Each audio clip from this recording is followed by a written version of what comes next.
Good morning, everyone. Welcome to Le Coudray. Our secretary for Tribal Governing Board was supposed to give the welcoming, but he just stopped in and said he had another meeting at 9, so I'm not sure if he's going to come back, but I'm here to welcome you. This is the first time we had an ITTF meeting or event at LCO because, as you know, the facility is new, first time here, and so looking forward to see how it operates. And since a new building, new facility, we're having technical problems. So we're able to hear the go-to meeting, but we're not able to then yet visualize yet. But I'd like to welcome you, and I'd like to, I'm always picking on Emerson. Kelly's here. Good morning, Kelly. We're having technical difficulties here. You're not going to be able to see a screen, but you're able to hear us. As on our teleconference call, I'm always picking on Emerson because Emerson is such a help to me. So I'd like to ask Emerson to say an invocation for us this morning. Let's pray. Oh God and Creator of us all, we're so thankful that we can be here today. We thank you for all the blessings that you've given us. We thank you, Lord, for the many things that we take for granted. Thank you for a change of seasons, even though we wish there was less snow. But Lord, we want to thank you that we have this opportunity to be able to meet together, to be able to learn, to be able to improve our transit systems, to help the mobility of our communities. So be with us and be with all our loved ones as well. In the name of Jesus we pray. Miigwech. Nice prayer. I always like your prayers. Let's begin this morning by going around the room and introducing ourselves. Let's start with Kim over here. Kim Swisher, Agnes's assistant. Welcome. I'm Wade DeBernie. I'm the fleet manager for Forest County, Potawatomi. Good morning, Wade. Michelle Burdan. I'm here from Forest County, Potawatomi as well. Good morning. That was Michelle. I don't know if you'll be able to hear. We don't have the mic set up yet correctly, but that was Michelle from Forest County, Potawatomi. My name is Mike Hansen. I'm with Nemacolin Transit, and I work as a mobility manager for Sawyer County. Thank you, Mike. Karen Miliseca from Nemacolin Transit. Morning, Karen. Pat Dulles, Bay Area Rural Transit. Morning, Pat. Lloyd Hartwell, Bad River Transit. Morning, Lloyd. Lloyd's good.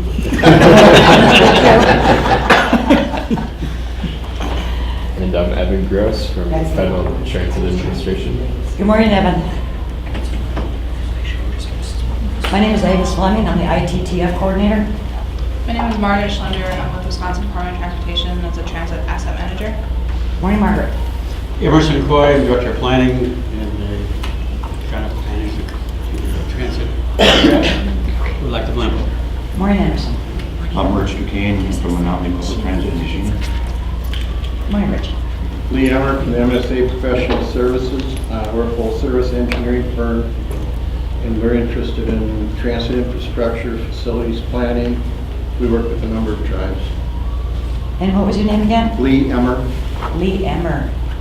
And you're with a consulting firm, is that? Consulting firm, yeah. Okay, good morning. Welcome. Celeste Peterson, Secaucus Tribal Labor Advisory Coordinator. Good morning, Celeste. And our cameraman back there is Dan Dumas, and he's going to be with us today recording this event. Sometimes we record events that we have, and when we do, we post them to the website. I hope all of you have visited our website. It's going to be found underneath. There's sections. Too bad we couldn't show you the website, but there's sections that the website was divided into. Transit has its own section, so underneath the transit training, then you're going to be able to find this recording when it's completed. So if you want to share it with your fellow coworkers or someone you know who's interested, just refer them to our website, and that's where we'll be able to find them. A new one has joined us. I'm Chris Goodwell. I work for the Wisconsin DOT. I am the tribal liaison for the Northwest region. Good morning, Chris. And on the phone is John Patrick. and Kelly Jackson. I don't know if you both have us on mute, but if you want to join us. Yep, this is John Patrick with Wisconsin DOT Tribal Liaison. Good morning, John.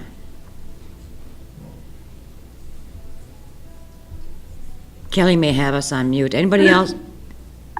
I have you on mute because I'm in the airport, so, but I'm with you. All right, welcome, Kelly. Anybody else online?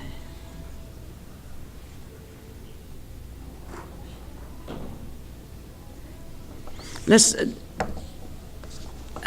talk a little bit about transit then before we get into Evan's presentation. I don't know how far we are with the technical problems. He's working on it. He is, okay. But let me give you just a little bit of background on transit. Each year, the WISDOT Intertribal Task Force passes a work plan. Part of the work plan is transit.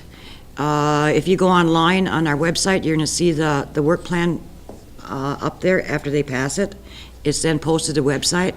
One of the goals of the transit peer exchange is to bring us together and to share with information with one another, to share ideas on our operations with one another. We started off with Menominee.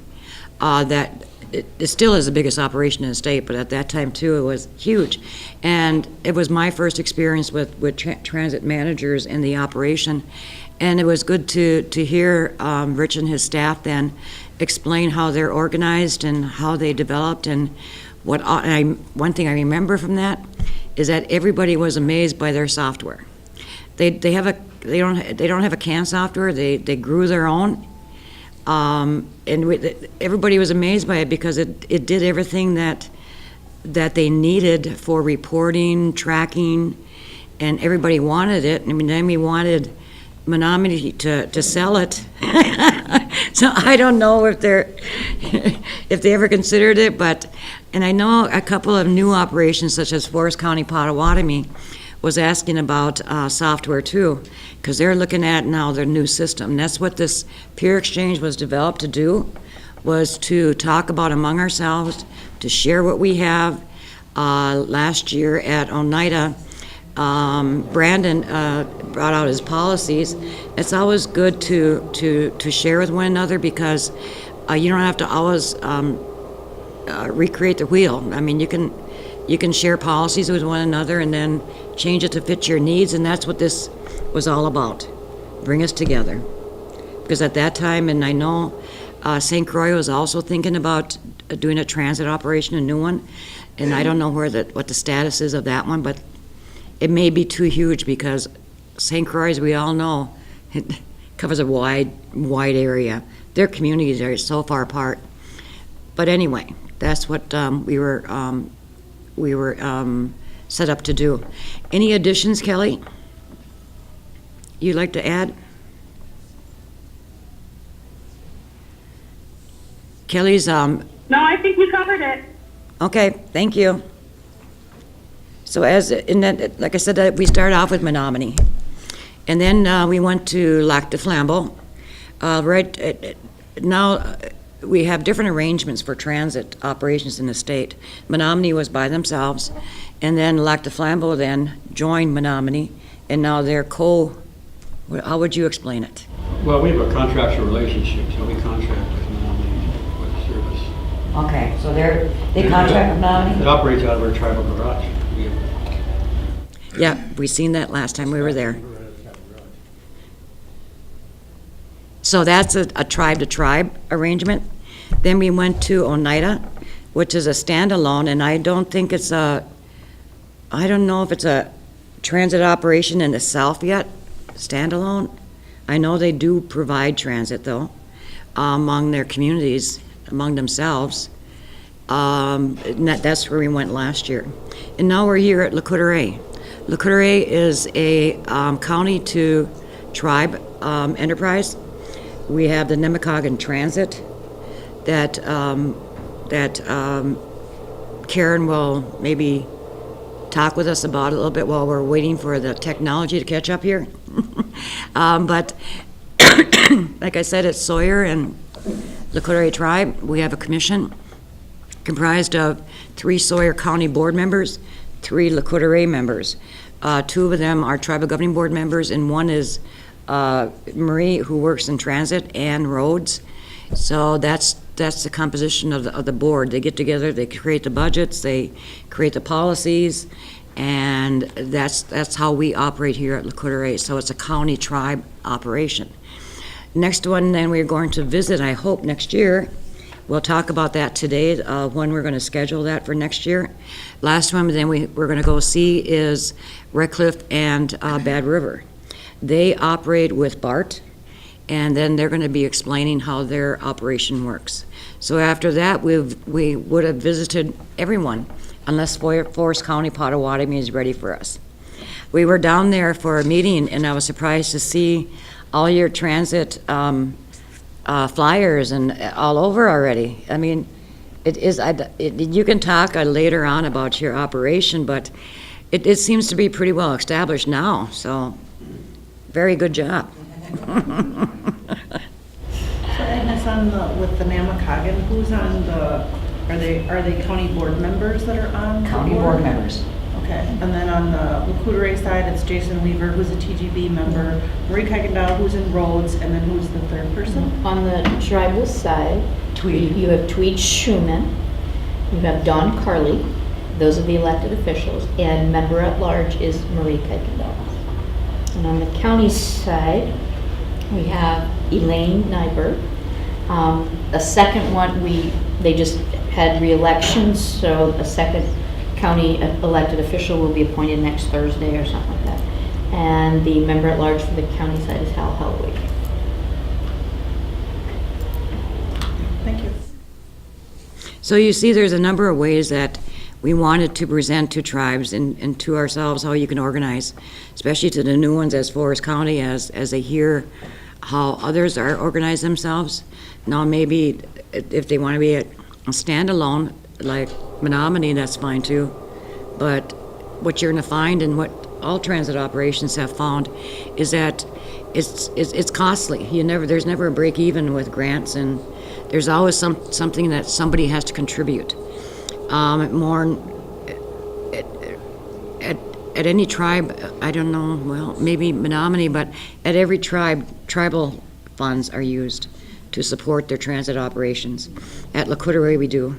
I'm sure at other places too, that tribal funds are also used then to operate. So it's never a break even. So as you think about that and set up then for your operations, that's one of the things to consider is the finances, of course. I know Karen brought some brochures of Nemacolin Transit back here for you to take if you want to. So if you have any questions, I'm sure we'll be able to answer throughout the day, but right after Evan is completed with his presentation, then we'll take a tour of the Nemacolin Transit System here in the reservation. I always look forward to that. Every place we go, we've always arranged for a tour of their system and actually ride the vehicles in, so we can get a feel for a sense for how they organize their schedules. So maybe Karen, though, you can explain a little bit more about or Margaret, about your scheduling. I know you went to the hub system here at the casino. You want to talk a little bit about your scheduling? Yeah, about 6 years ago, we used to be all doorstop. And if you're familiar with public transportation in Wisconsin, you have fixed routes, which go from point A to B to C to D. And they do that certain route, whether it's a circle or a line. And think of a big city, Madison, those would be your fixed routes. You don't need a reservation, anything, you just need to be at the bus stop and you need to have your pass or your coins or whatever. We also have deviated fixed route. That was mainly designed for ADA, American Disability Act. And in the city, it usually stays just as that. The fixed route will deviate up to 3/4 of a mile off its route to go pick up an ADA passenger. In the rural areas, we have, some ADA passengers, but we will deviate our fixed routes for anybody. When it is 35 below, no matter what health condition you're in, it's not a good day to stand out of the bus stop. We will deviate if you call and say, I'm Joe and I'm at such and such address and I'd like the next rotation. We will deviate that bus to go pick you up. Same fare, we don't charge extra, and then we'll, go on to bring you on to your destination. Priority would be someone, which would be ADA, elderly or disabled. But we will deviate for anybody in our system just because we're in a rural tundra area. Now, the other side of our service would be something called doorstop. If you're in other areas, it's also known as paratransit, shared ride. We call it doorstop here. It's the same thing. And in the city, you would tend to use that paratransit vehicle to help facilitate your ADA, your elderly and disabled, to bring them out as a feeder to your main bus route. We do that here, but our geographical area, we cover Sawyer County, which you're in. We cover Washburn County to our west and south a little, and we cover Barron County, right, the county below us. We also go partway up to Bart. We go partway to the southern Bayfield County, and they do from the southern part, the rest up.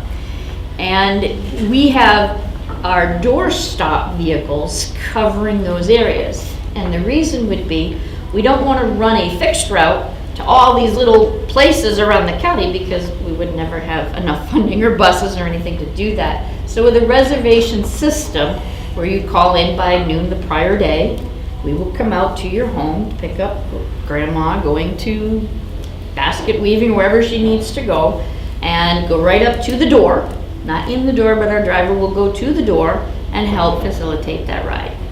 Whether they are wheelchair or have any kind of medical device or so, we have trained drivers that know how to accommodate that. So our fares are pretty much across the board, being whatever system you're riding on. A lot of folks don't even realize there's two different types of services. The buses all are interchangeable. They all look alike. If we got a flat tire, we just take and replace the bus, put the driver in. The general public doesn't know there was no interruption in service. So our drivers are all CDL, and they all do have a medical card. I know the laws might be changing next year for some of the smaller systems that do not have the medical cards for their drivers. It will be required in the near future. FTA may probably speak about that. So we're fortunate we've already done that. But if you have drivers that are non-CDL, may have to do something next year. So our setup, we have about 6 years ago we had all doorstop, and so we had buses just going everywhere, and like two would end up tailing each other, or they'd go here and then 20 minutes later we'd go neighbor across the street. It's just not economical to do that. So we developed some fixed routes, which are technically deviated fixed routes. All of our fixed are really deviated fixed routes. And that way it made folks learn the schedule, which we have over there. And they will, we get a group of people. They all know it'll be here at this time. Get out there and you'll get on the vehicle. We have 3 of those DFR routes, DFR deviated fixed route. And our hub, our transfer center, is out in the front of this facility up by the casino door. And every hour from 8:30 or so in the morning till the last one will be at 5:30 at night, we have 3 vehicles. And we actually even color coded them as well to make it easier marketing wise. Those 3 vehicles all converge at 20 past the hour. So if you go out there for a little smoke break or something, you're going to see 3 of them up there. Later today, that's not going to be your bus. We're going to pick you up at the other door. So don't think that's where to go later. Those 3 vehicles will park up there. They have a 10-minute layover. That way, if one of those vehicles is late for snow or something, we have a lot of traffic in Hayward in the summer, it gives 10 minutes to catch up. Let those folks interconnect. They'll get off of one vehicle. We have one feeder route that goes from Hayward out to here. And if, say, somebody wanted to go way down somewhere else, we'll call it Northwoods Beach, there's a little location south of here. They'll get off of one vehicle, they have that 10-minute layover to get onto the other vehicle and transfer and go down to their destination. They all leave at 30 after the hour. So the folks know, I don't know all the times off the top of my head. I don't think any of us do at this point. But our ridership does. I mean, to the point where they'll call and say, what time does the 307 arrive? And I say, 307. So that's pretty much what our service area covers up here. Our relationship with the tribe, as she explained, we are a joint tribal county commission. So even though we're a DBA, doing business as Namakogon Transit, our real name is Sawyer County / La Coudray Transit Commission. But it's a very long name to write, so we just put Namakogon Transit down. All of the vehicles say Namakogon Transit. And that started, I believe, in right around 2002, as some of the documentation, like the birth records of that joint partnership. Prior to that, the La Coudray ran something called a shuttle, and it predates my time here in Wisconsin, but it would run from the casino throughout the rest of the reservation. And you know, it was acted more like a doorstop kind of thing. I don't know if they had a fixed schedule, but that was actually the initial bus in our community here. But in the early 2000s, it became a joint cooperative agreement. And a couple years ago, in 2014, we had an FTA grant. Thank you much. And we were able to build our facility, which you'll see later on today. It's down by the county fairgrounds. It's probably 2 miles up the road from here. So it makes the hub of our transfer center here super convenient for us, because we're just right up the road. If we have to swap drivers or anything, you know, we can pass information within a 2-mile radius. So it's worked out pretty well. And we just get a couple new buses, but you won't be riding in them today because there's still salt on the road, and we hoard them until the good weather comes, and then we'll put them out on the road. So we have our junkier old buses that we're supposed to dispose of, but we're just holding off because we have a lot of yucky weather up here that just, well, I start corroding them now. So oh, I'll show you a couple new nice pretty ones, but we get the res buses. Thank you, Karen. One comment I'd like to make is that I remember when the shuttle started for the casino. It was for the casino, paid by the casino, and it just went throughout the reservation and brought people up to the casino, took them home or took them wherever. But it was just reservation only. And the original driver of that one was Richard. Miller. He is still with us today. And he's still here. 20-something years now. So you talk about employment. You start off right from the beginning, day one with the shuttle. Now he's working with a big transit operation, still a driver. So that's what's good about our enterprises, and whether it be transit or anything, is longevity for our members' employment.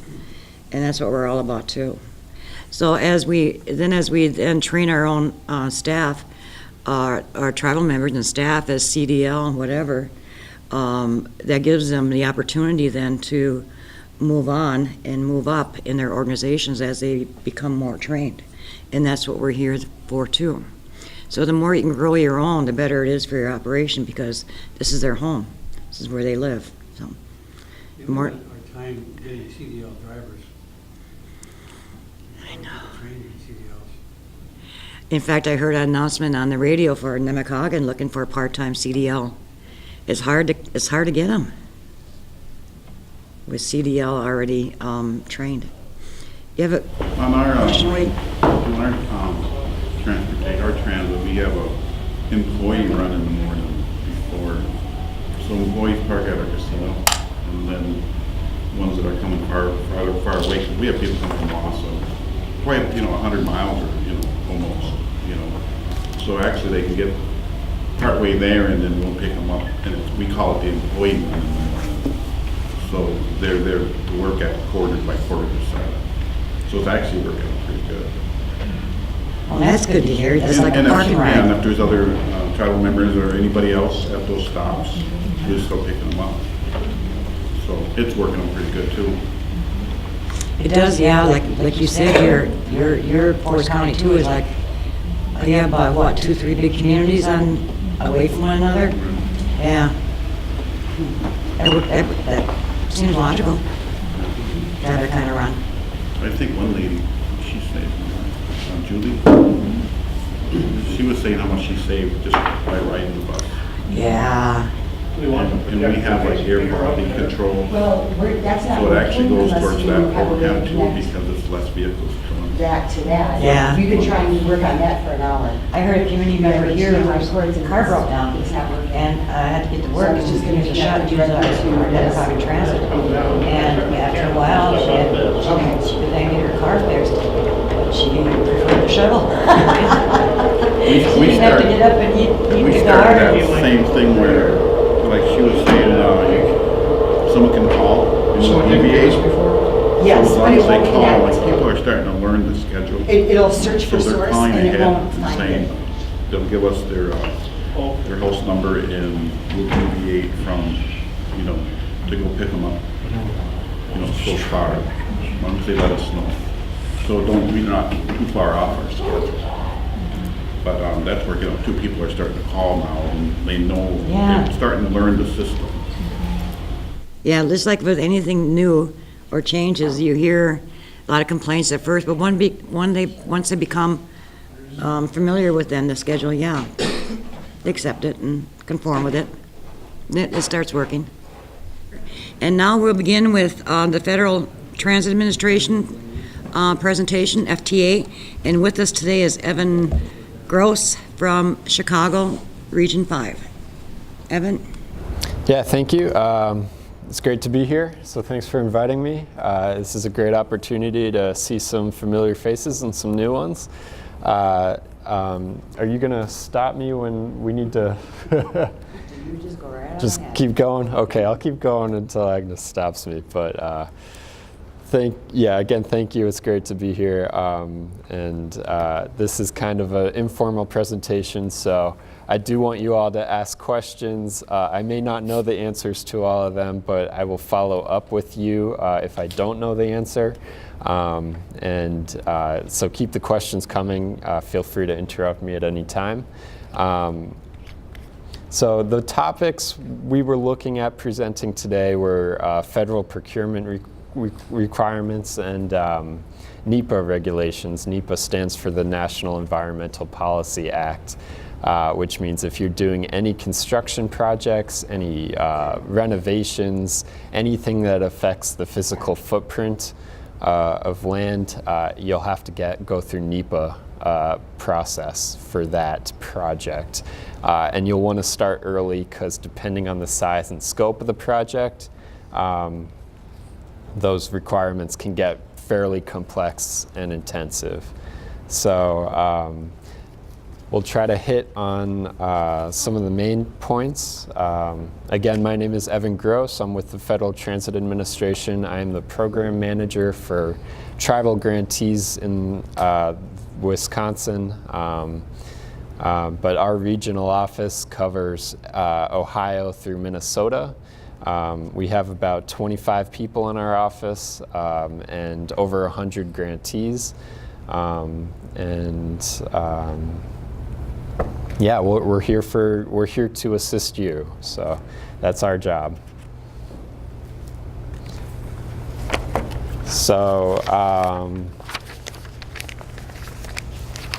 these are the general principles of procuring anything with federal funds. So those federal funds that transit agencies get come with strings attached. And we're the ones who have to make sure that all those federal regulations are followed.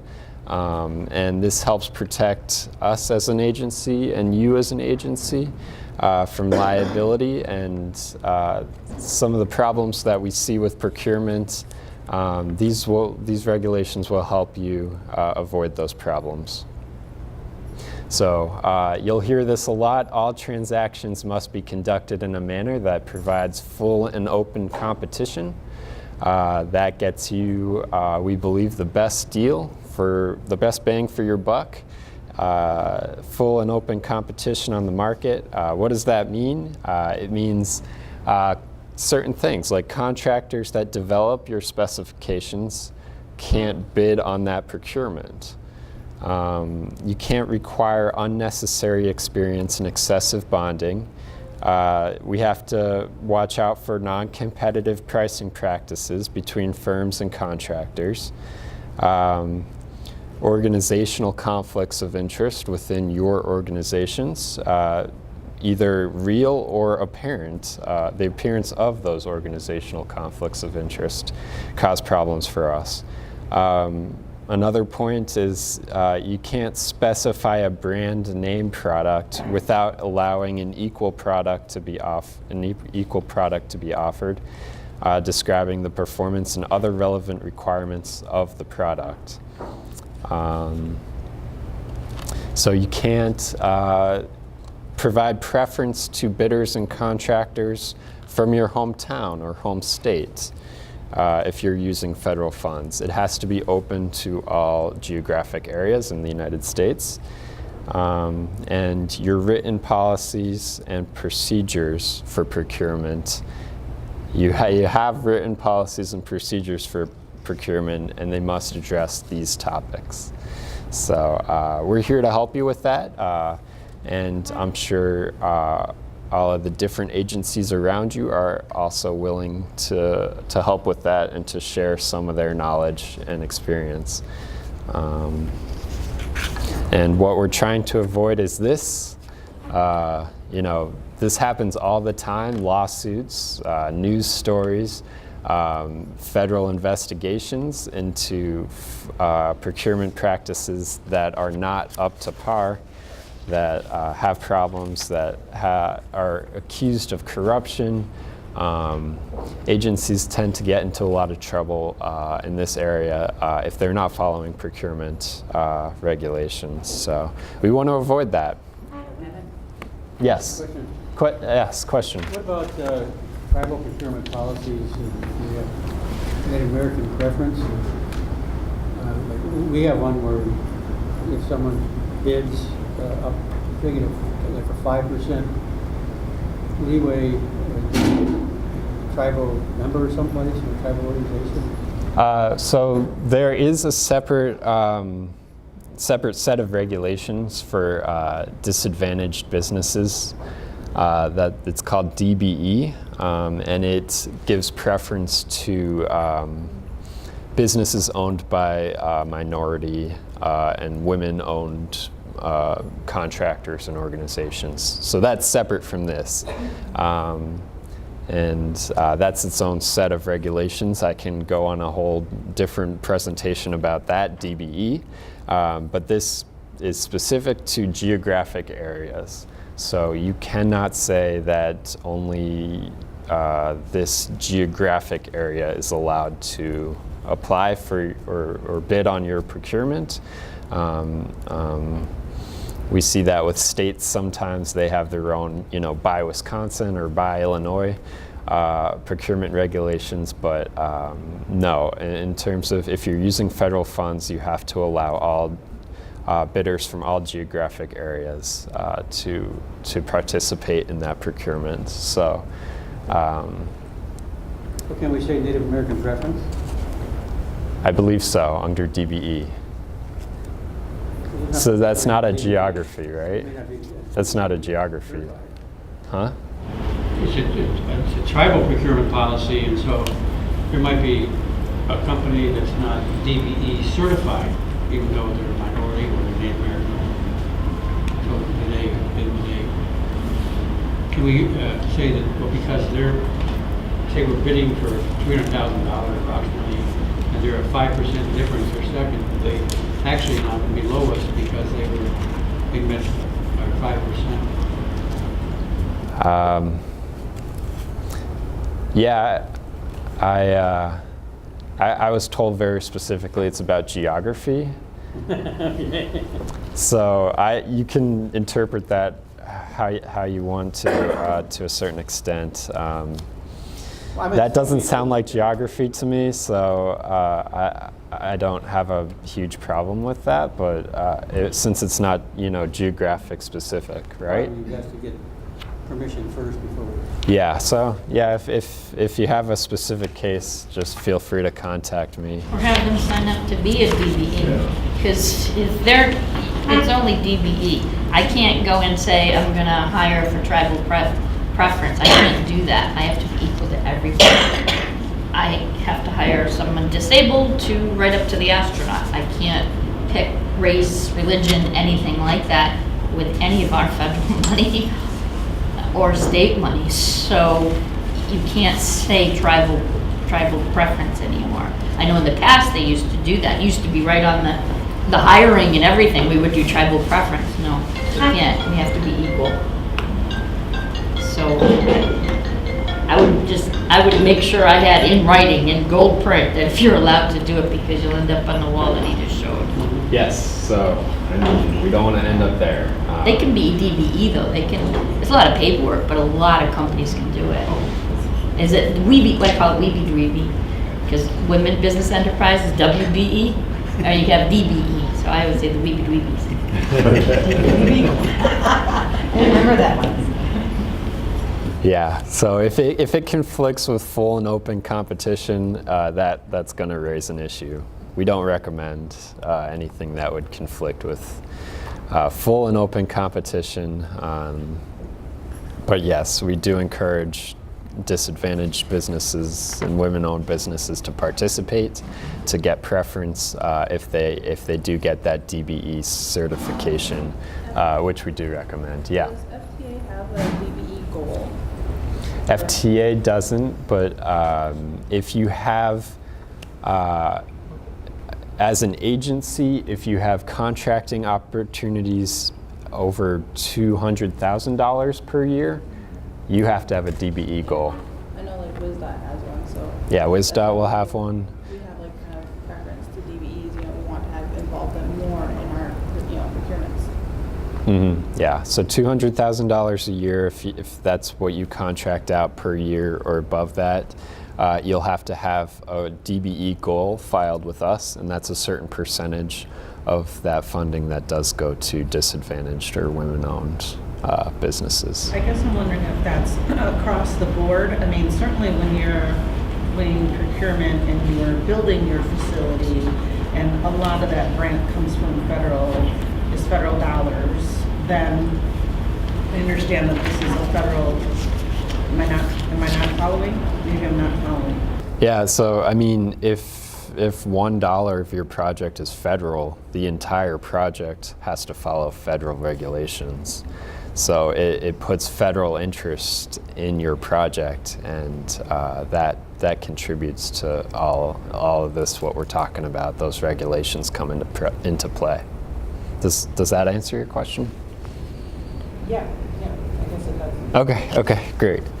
I don't know enough about the funding to ask a further question. I only know that you can get federal funding for like the beginning facility, and then it can go, my understanding is that it can go year after year. Right. So we have competitive grants that we give out and formula funds. So formula funds are based off of the size of your system, how much service you provide, how many people you serve, gets you a certain amount of funding every year that's based off of a formula and the total population of eligible participants. So that's your formula funds. Competitive funds are decided on a competitive process. You send us a proposal, and they score it and decide whether to fund it. So there's different ways to get federal funding, but they all sort of have these same regulations attached to them. And so that can flow down to even when you're hiring a bus driver? Yep. So these are your procurement regulations. I know a lot of you have seen these before. That's called Circular 4220 on the left, and on your right is our best practices procurement manual. And it kind of goes into a lot more detail on how to follow those regulations in the circular. You can find both of these documents on our website. It's transit.dot.gov/funding/procurement. And we encourage you to take a look at them. I didn't print them out to you, they're fairly long, but I encourage you to take a look at those. And I'm going to go through just some of what's in that circular. This might be a refresher for some of you, new for others. Again, feel free to ask any questions. So the FTA circular 4220.1F, that's the current version, is 1F, will contain guidance, minimum requirements, restrictions, eligible costs, and the extent of FTA participation in your project. The circular will not dictate to you exactly how to carry out procurements and contract management. The FTA only requires that you have written policies and procedures, and you follow these written policies and procedures that meet the minimum federal requirements. These policies and procedures must address necessity, which is, do we need to buy this from a third party? Can we do it ourselves? Does it further our public transportation goals as an agency? Do we lease it? Do we purchase it? Where do we research and find the sources of that product that we need? What procurement method will we use? So if we're going out for a bid, what are the steps that we have to follow to do this procurement within our procedures? So that's, whether it's a solicitation, an RFP, or you're using another contract, so you're going in with someone on a joint procurement, or you're purchasing off a state contract, your policies and procedures must address each of those methods. So I do have a worksheet. Oops.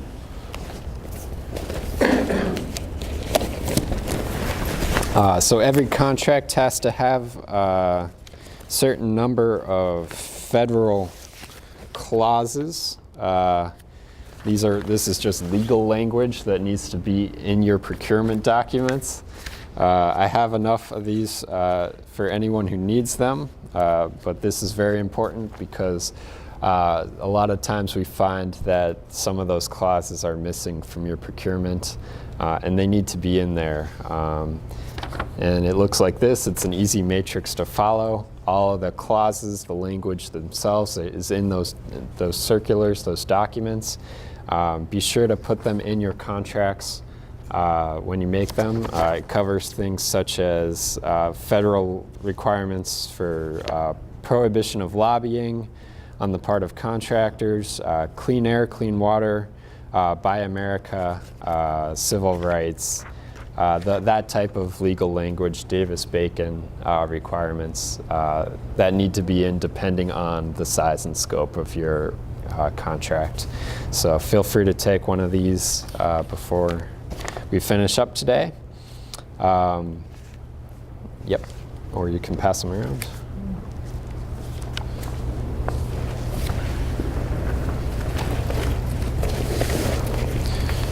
I might run out, but I have more, so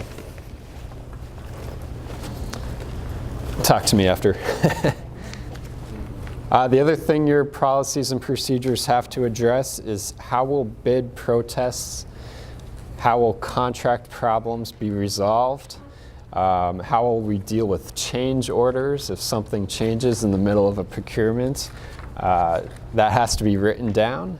Again, FTA will not dictate exactly what this says, but we do reserve the right to look at your policies and procedures to make sure they comply with that circular. So this is extremely important to have these written down because problems will happen, and this will protect you from liability. Again, you can use and borrow from written policies and procedures from your overall tribal organization. Look at other tribes, look at other transit agencies. State and national organizations have some resources and examples as well. I know that Wisconsin DOT has a good manual on their website. You can look at that too. So if you haven't taken a look at your written policies and procedures in a while, just I recommend take a look and see what's in there. Know it, and even if you don't do this every day, it's good to have a good look at that.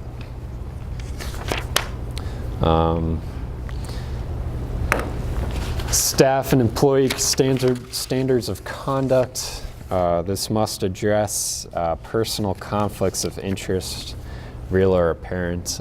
These can be part of your procurement policies and procedures or a separate document that everyone has to sign. Must address things like gifts. You can't accept gifts of any monetary value from contractors, potential contractors, or parties to subcontracts. The recipient may set minimum rules when the financial interest is not substantial, but in broader sense, do not accept any gifts. Make sure everyone who works for you understands that.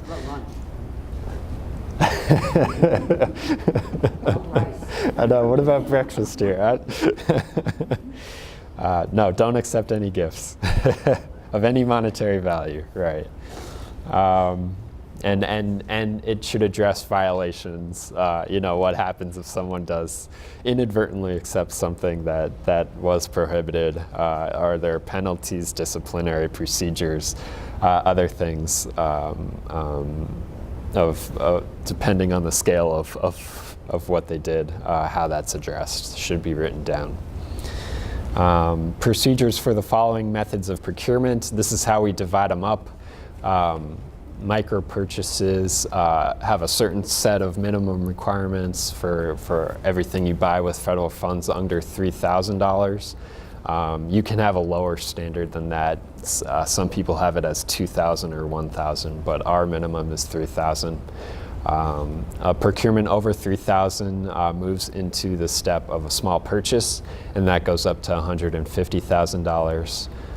And above that, you need certain requirements, including either an IFB, invitation for bid, or an RFP, that's a request for proposals, and certain regulations for that size of a procurement. So, any questions on any of that? Sole source, non-competitive contracts require either an emergency situation to be present or significant documentation, including a full cost analysis and justification. So it's definitely not recommended for procurements over $150,000. Should not be sole source. So you only have one bidder, or you go directly to one single person. That's not allowed unless it's an emergency. And your policies and procedures should. Yes? Is it common then that the applicants customarily then just send in their written policies that they have for FTA to see that all this is in there? We don't need to see it. All we need to do is sign and say it's there? Yeah. Okay. And keep, I'll just say, keep it there for audit. If there's an audit, yeah, that's when we take a hard look at these. So if there's a situation that arises and there's an oversight function that FTA needs to provide, or even the DOT Office of Inspector General, that's happened in a few cases. Wow. They come out and they take a hard look at your policies and procedures, make sure it's in there. We're audited every year as well, and our state will send in program auditing, and they go through all of the things. And like, for example, we just helped purchase a vehicle for LCO, paid for it, one of the weekend buses, but it went through our state. And every time we do some kind of large procurement, it goes through WISDOT first, so they check and go make sure you got all the, They actually put them ABCs down the list for us and make sure we have every one of them in there adequately. If not, they'll kick it back, say, nope, can't do it. Because remember, our money, even though it comes from them, has to hit the state. State has to look at it, make sure we followed the rules before they'll divvy it out to us. So which procurement policies, does Nemacolin Transit have their own policies, procurement, or do you use tribes? The mothership is FTA. If they say this, we must follow that. However, Nemacolin may have more stringent ones, like he had said the 3,000. We happen to go by the 3,000, but our board could say, well, everything, you know, they could say anything 2,000 or so, you've got to do that. You know, they could make a little more stringent, but as long as we meet his and our state, and just like our state, it can be more stringent than the FTA, but the mothership is FTA for all transit. That's why they're the Federal Transit Administration. So, but for the buses you just purchased, did you use Nemacolin policies procurement or tribes procurement? That one came through the state procurement, so it met all of the WSDOT specs, and it met the FTA specs as well. And so who are you being audited by every year? Everyone? Everybody. Sometimes the Fed guys come in, sometimes they'll send, like they don't come in themselves, they hire a contracting agency to do it. You know, they have to go out and procure their contractors and everything. And so we'll get a federal audit every couple of years, we get a state one. Certain ones are for program, other ones look at your actual budgeting, you know, like you do your single audit and everything. And WSDOT will also come in and do your audit, but they'll group it like 3 years at a shot kind of thing. And it's just constant, it's year round, somebody's auditing something always, so. And like we did, I don't know if he's gonna talk about charter, but that's a very thing you tiptoe around because you're gonna be very careful if you're doing any charter. If you are, I mean, you have extreme restrictions for charter. But if they know you did charter, because we had a special shindig a couple years ago with the paratransit, man, they were on me like that. And I was like, whoa, I literally had a bucket this big for that event of all my paperwork. I had to ask 56 different places across the country, are you willing and able to provide this trip? And I gave them the details. If someone in Nebraska said yes, oh, we can't do it. We're out of the running. We don't do it. Alaska responded, but they said no, they're not willing and able, so. Yeah, so. They will audit you. Yes, that can be an issue. I have seen charter people getting into issues with charter service. So the regulations, the federal law says you can't offer charter service if someone else, if a private company is willing and able to meet that need. You can't do that. So Karen, you have a single audit too. Yes, because we're But- over 750,000 threshold. Okay. How come, usually on a single audit, it covers all of them, and you don't have all these other separate ones coming in? How come that doesn't work there? Because the FDA wants their own, WSDOT wants their own.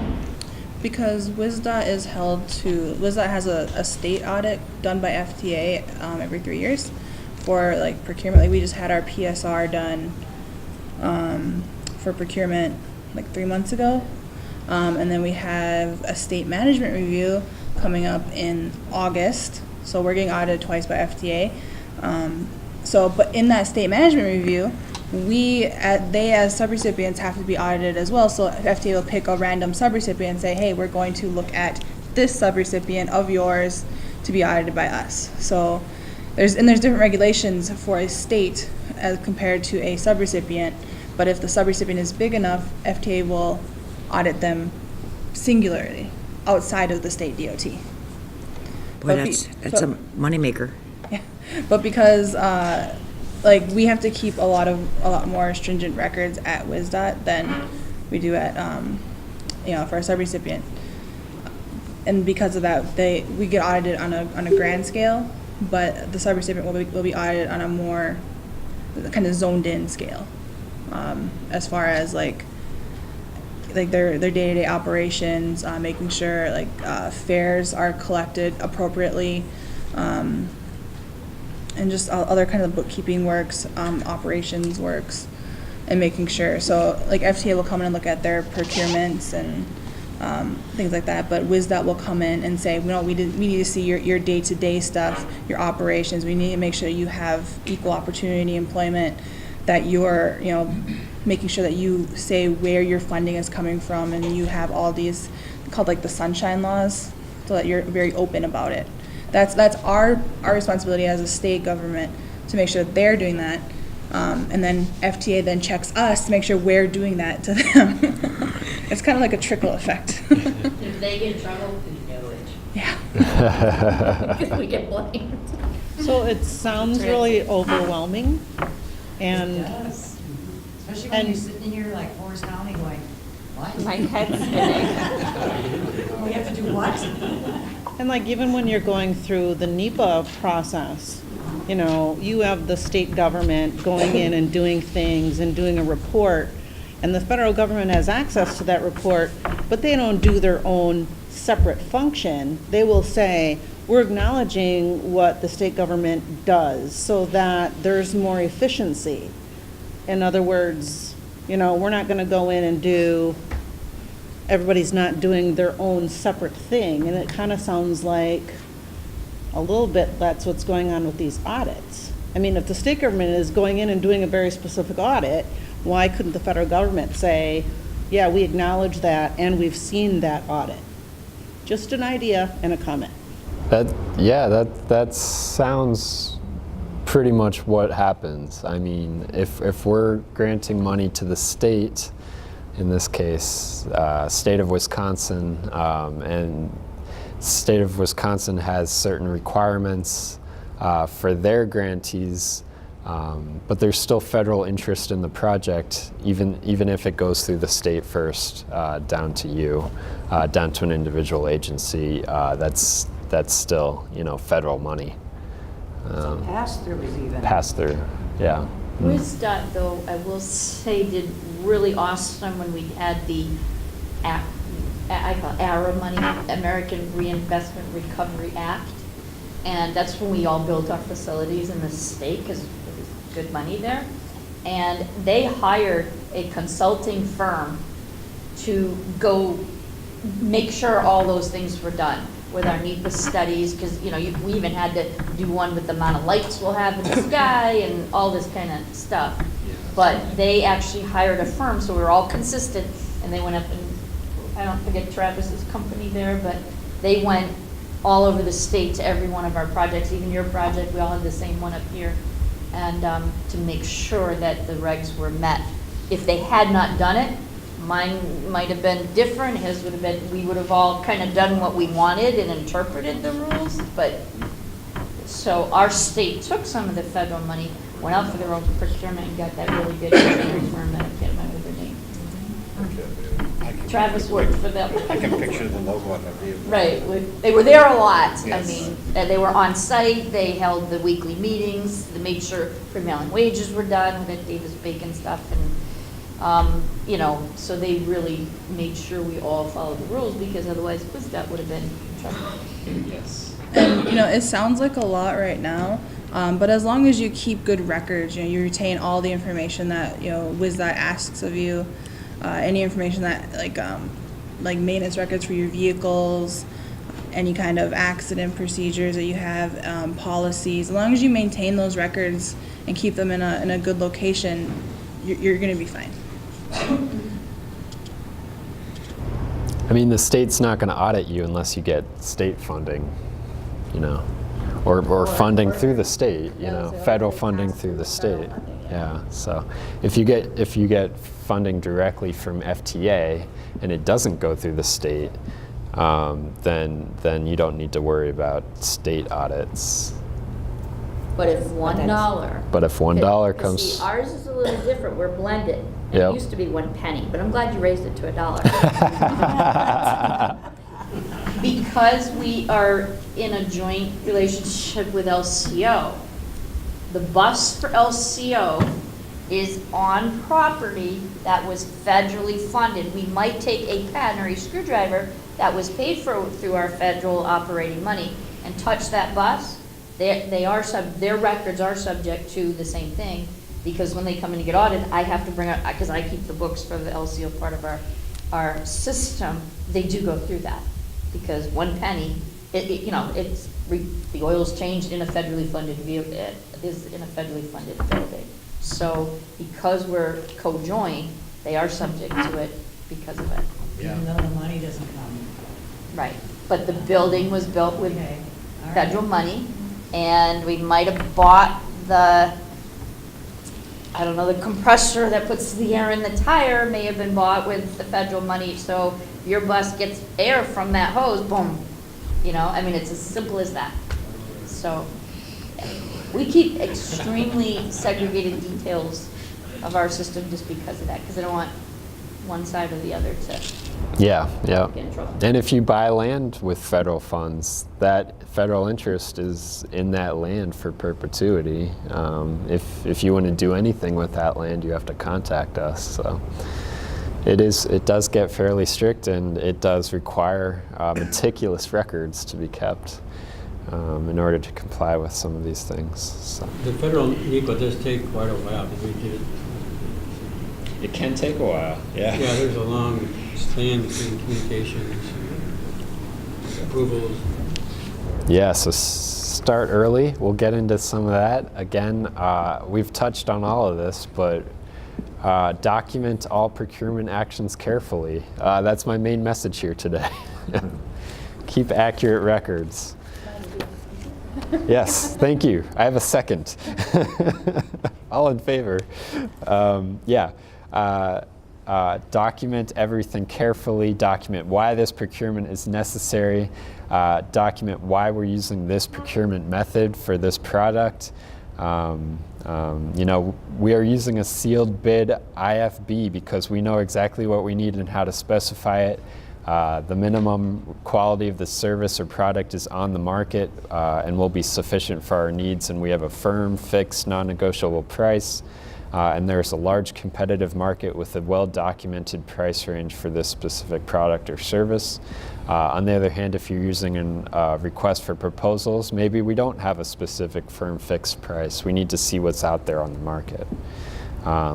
When you do select a contractor, we need that documented. We need that determined that the contractor is responsible and the price is reasonable. The contractor is not on the federal exclusion list, is neither debarred or suspended, has a satisfactory record of integrity, is in compliance with applicable DBE requirements.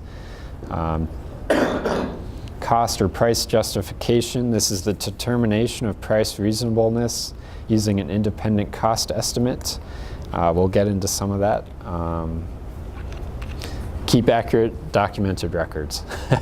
So if you had two contractors and they met the qualifications and one was a lower price than the other, are you obligated to always go with the lower price bid? Not always. But if not, document why. So, if you're using a sealed bid IFB process, then yes, it has to be the lowest price. If you're using a different procurement method, then you can have your own evaluation or scoring methods for evaluating each bid as it comes in. But if you're doing a sealed bid contract, yes, it has to be the lowest bidder. So before you start, decide which way it's going to follow, which path the procurement is going to follow. If it's a more complex project, then yes, you'll want other evaluation factors on your bids. So, experience of the contractor. Has the contractor done similar projects before? You can score them different ways if you're doing a more complex procurement project. Yeah. We can go just a little bit further and say it's the lowest qualified responsible bidder. Thank you. Yeah, because then if there's something that If they don't submit everything in the bid that they're supposed to, they could be kicked out for not being responsible. Right. Yep. Exactly. Okay.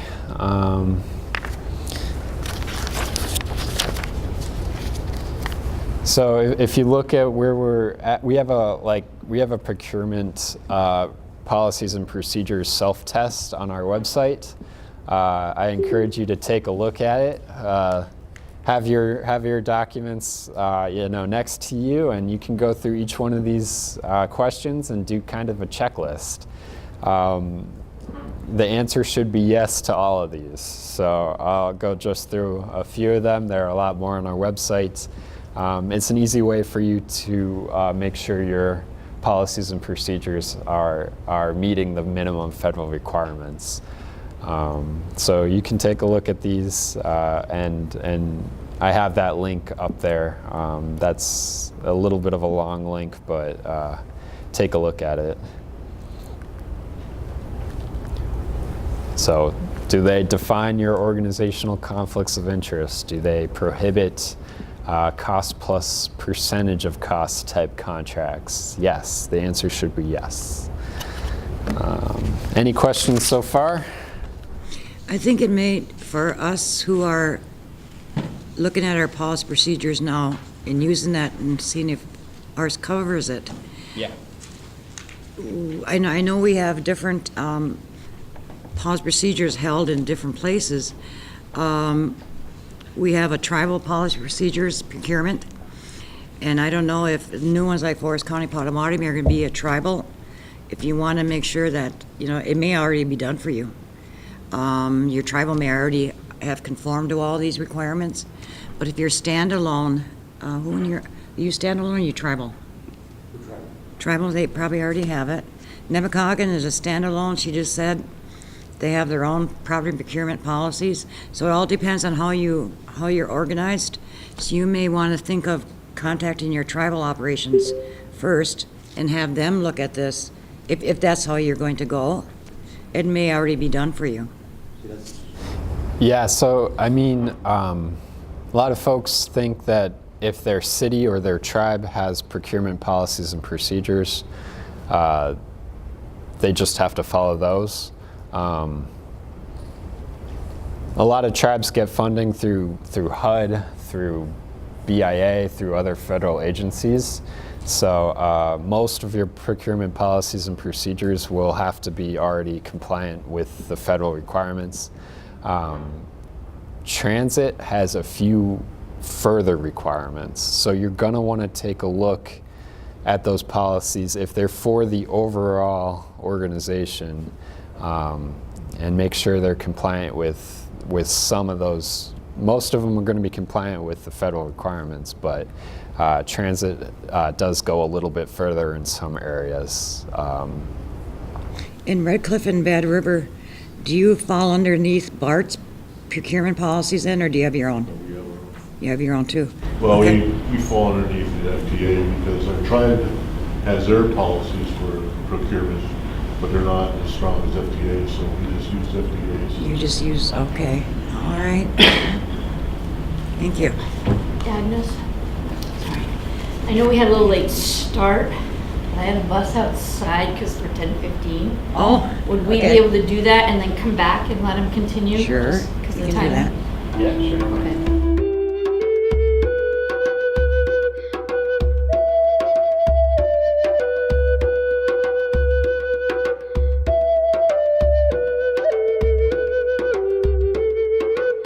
The LCO tribe actually owns this vehicle.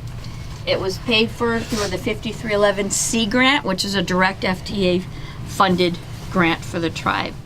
We're going to ask you to buckle your seatbelt or the bus won't move today. So anybody needs help, let us know. We'd be glad to help you. Okay, we're starting off by showing the hub. This is where Karen was talking about, where 3 of the routes come together and they had transfers. And it's located right in front of the casino.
let's start off again with Evan's presentation. I don't know how much longer we'll have this afternoon because we have National RTAP online at 1.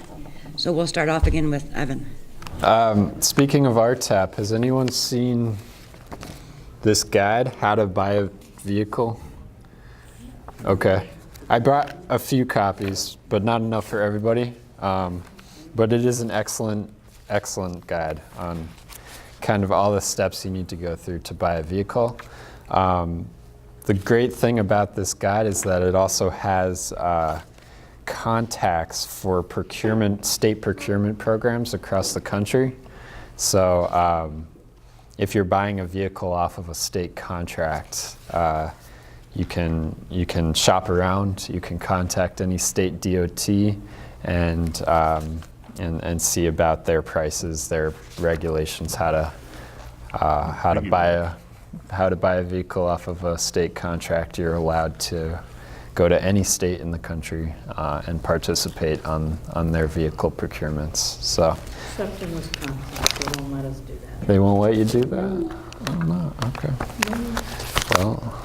They have their own packet and the way they want it done. Yeah, I mean, we let you go to any state, so. Yeah, we've told them. Okay. Wisconsin DOT. Yes. They won't let us By Wisconsin. piggyback anymore. In fact, the bus you was in, I think was our last one we got off the Minnesota contract. The Minnesota one? Yep, but they won't let us, I was the last one I got grandfathered in because I already put my purchase order through. Oh, So wow. they couldn't back out. But this time, they won't let us piggyback off of another state. Wisconsin one? Right. They won't let me piggyback, and I've tried a couple times. I'll follow up on that. Yeah. Thank you should you. be able to go to any state. And I know what salient characteristics are too. Oh, great. So I know how to do the procurement thing. But they won't allow it because some other state must have not had their ducks in a row properly. And it comes back to them. Oh, the asset managers over there ask why they won't let us. That's a procurement question. Wow, good answer.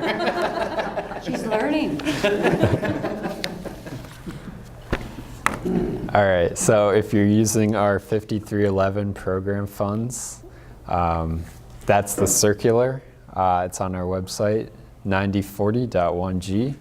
That's all of our program regulations for the rural and tribal funds that we give out. As you can see, it's pretty broad what you can do with those funds. Buses, vans, pretty much any capital. Preventive maintenance counts as capital. Extended warranties are eligible. Vehicle procurement, testing, inspection. Lease of vehicles when it's cost effective to do so. And those are your 5311 funds. Those are used to provide public transit service to tribal communities. So buying a vehicle, considerations, and a lot of this is in this guide, so if there's not enough for everyone who wants one, I can send it out to you. Just let me know.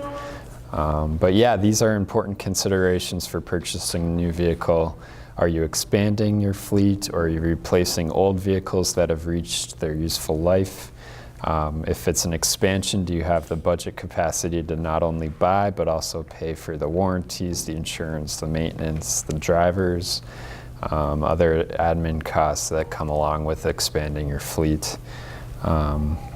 If it's a replacement, the vehicles being replaced have to have reached their federal useful life benchmark, and that depends on the size of the vehicle, whether it's a heavy-duty large bus or a small, van type bus will have different useful life benchmarks. Consider your budget, consider your overall fleet replacement schedule. You should all have one.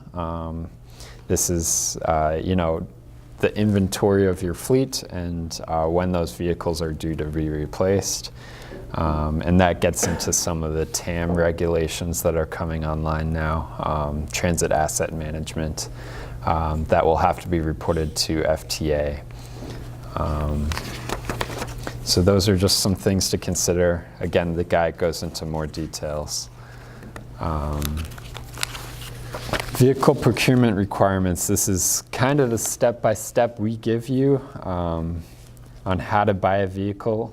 These are your responsibility, even if you're using an option on another contract, a state procurement contract, or a piggybacking contract. These are the steps you will have to do on your own. The first is open a file. You will need to keep a copy of all records and documents organized.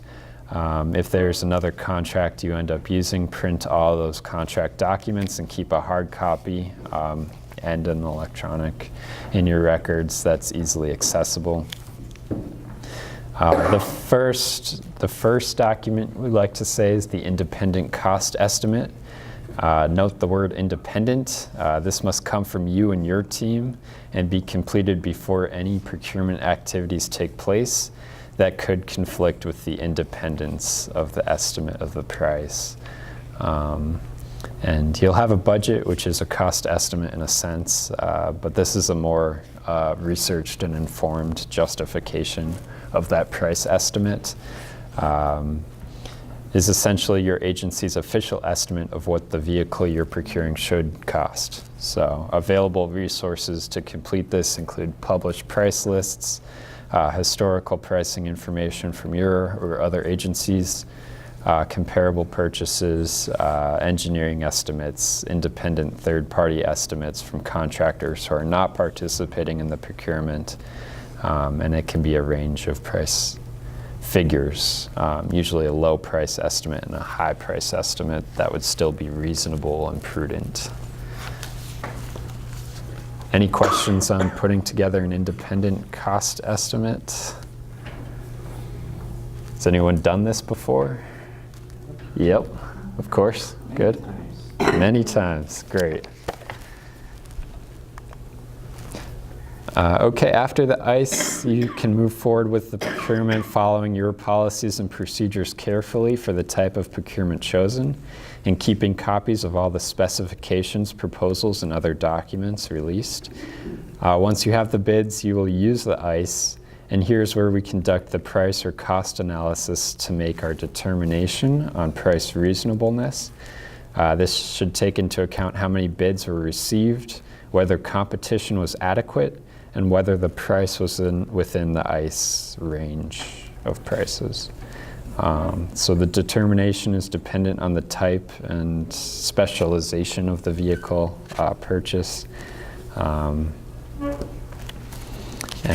we require a minimum of 2 responsible and responsive bidders for every procurement.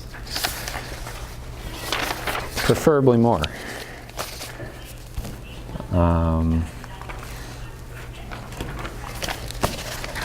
So if you are buying from a state contract, I'm assuming you're allowed to do so, but I'll follow up with you later if you're not. But if you are purchasing, you do obtain written approval from the state DOT from which the vehicle contract or purchasing schedule price originates. Our requirement is you search the exclusion list at www.sam.gov to assure the contractor hasn't been declared excluded from receiving federal funds. So you go to that website, you type in the name of your bidders, and you print out the record that says they're not excluded from receiving federal funds.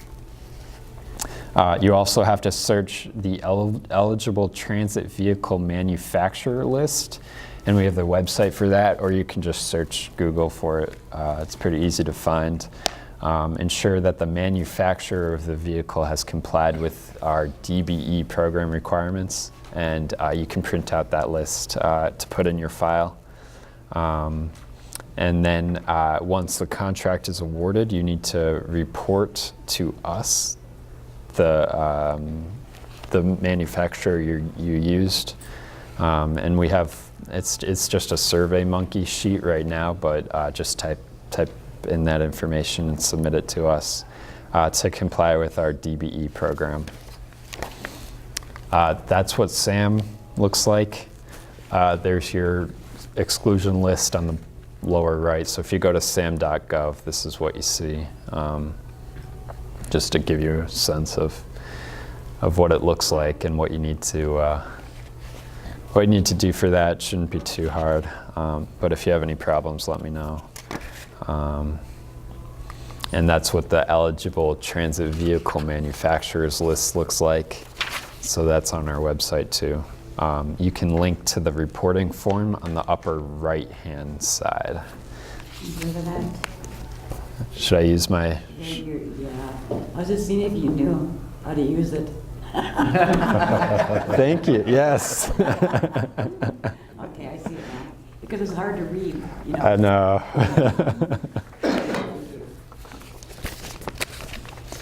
All right. Ensure all your required federal contract clauses are included in the contract. Use the cheat sheet. Yep. Or you can go to that link for essentially this sheet here. So we also have a requirement called Altoona testing, and this is to verify that the vehicle that you're procuring had a bus safety test from FTA. So you go to that website, altoonabustest.psu.edu, and you print out the safety report on the bus you're buying and put that in your file too. Make note if there was any deficiencies and verify that they've been corrected and retested if there were deficiencies in the safety of the vehicle noted. Why is it called Altoona? Because of Altoona, Pennsylvania is where they do the testing. Yeah, it's Penn State University.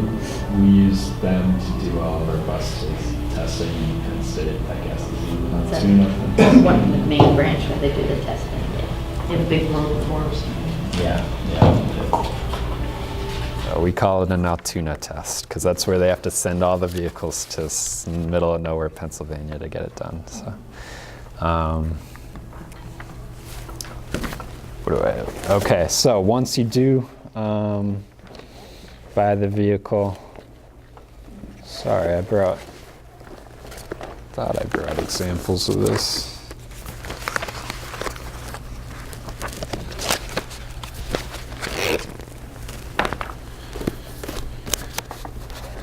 I was just going to show you what it looked like.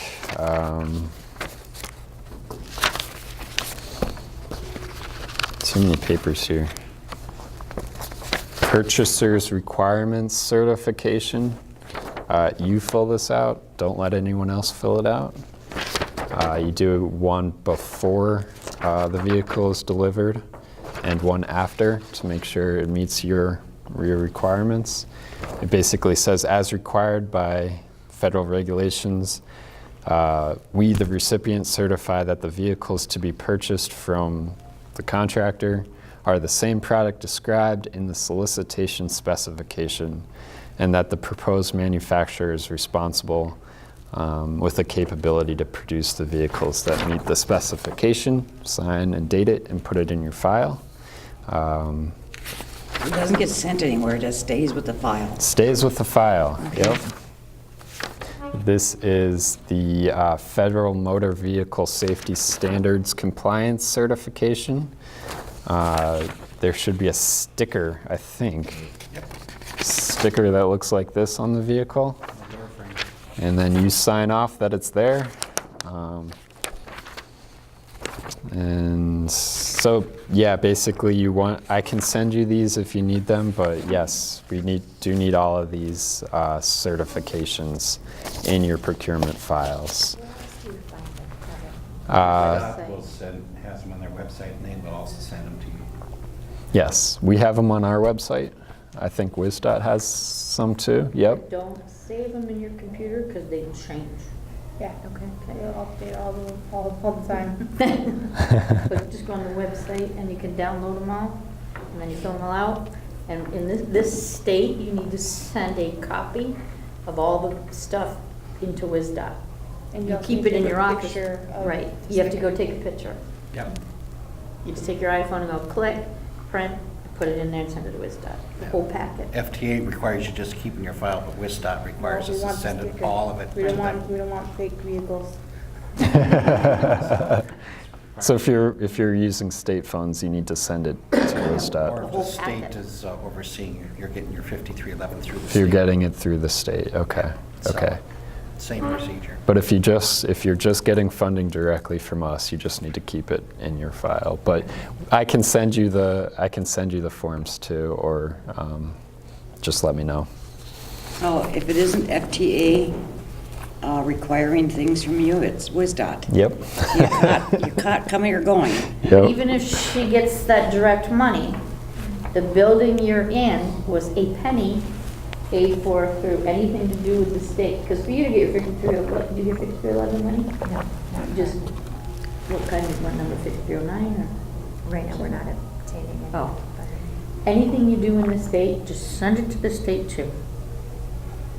Then they can throw it away if they don't want it. But if you don't send it in, send everything in. Yep. This is called a Buy America certification. It certifies that the vehicle final assembly was done in the United States, and that we require 65% of the materials in that vehicle to have been manufactured in the United States under Buy America Act, and you also need to certify that with a sheet that looks like this. So that's Buy America certification. And you can find more information about that at our Buy America website. It's transit.dot.gov/Buy America. And the manufacturer will, where you're buying a bus, will provide you with a list. What wasn't. So you have a list that comes with that. Yes, they will have the documents. You need to look at those and review them and sign off on Buy America. Yeah. So if anyone wants to look at any of these certification sheets, they're up here too. Okay, where are we? Noon. Noon, lunchtime. Great.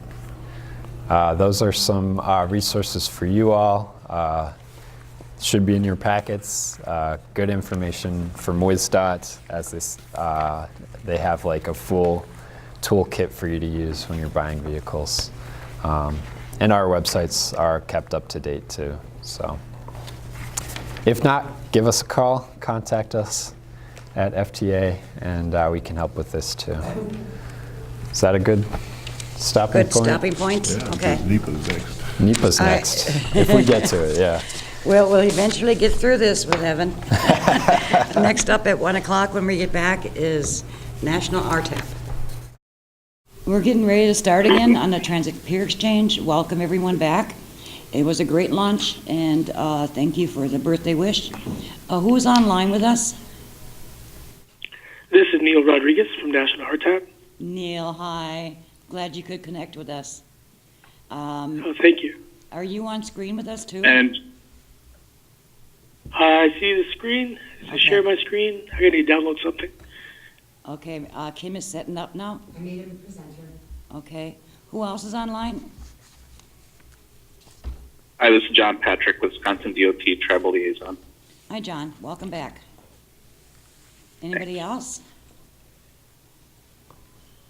Neil, I think you have the screen. Okay. Can everybody see my slides? Yes, we do. Oh, great, great. Okay, welcome everyone. Thanks for inviting us to present at your peer exchange. My name is Neil Rodriguez. I'm a project manager here at National RTAP. I apologize if I sound a little congested and hard to hear. I ran the Boston Marathon on Monday, and still recovering. Oh, wow. Congratulations. I thought I seen you. Oh. Yeah, at the very end. Was it cold and miserable? Yeah, it was horribly miserable, but I did finish. Good, congratulations. Oh, thank you. Okay, so here's today's agenda for our presentation: introductions, National RTAP overview, I'll go over some of our upcoming products and things we got going on in the near future. And then I'll give an opportunity at the end for everyone to ask questions or provide feedback. And so let's get started. National RTAP overview. So National RTAP is a National Rural Transit Assistance Program.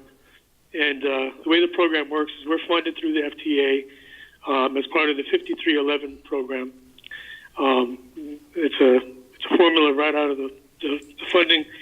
And then the money is allocated to each state DOT, and each state runs their own RTAP program. And many states run them similarly or different, there's little differences. But we provide assistance for all the state DOT RTAP programs and the rural and tribal transit agencies. And we do this with our products and services. So we operate a resource center here in Woburn, Mass. And we have a website, nationalrtap.org. We have a hotline that's available 8 to 5 Eastern Standard Time. We're available through email and chat. We do a biweekly e-newsletter that we send out with a wealth of materials for rural and tribal transit agencies. We also develop and provide training modules and technical briefs on various transit-related topics and issues. We produce these topic guides, and we have links to them on our website with our partner organizations, the other technical assistance centers, and their guides. We produce toolkits. We have the RTAP Manager toolkit, an ADA toolkit, and a Transit Manager toolkit. Basically, everything you need to know to be a transit manager is in there. We also have a toolkit on bus rodeos. And then we do a regular 101 webinar series on various transit-related topics. And with these webinars, we typically partner with the subject matter expert on various issues. Like I think the most recent one we did was we did one in January on the new regulations on drug and alcohol.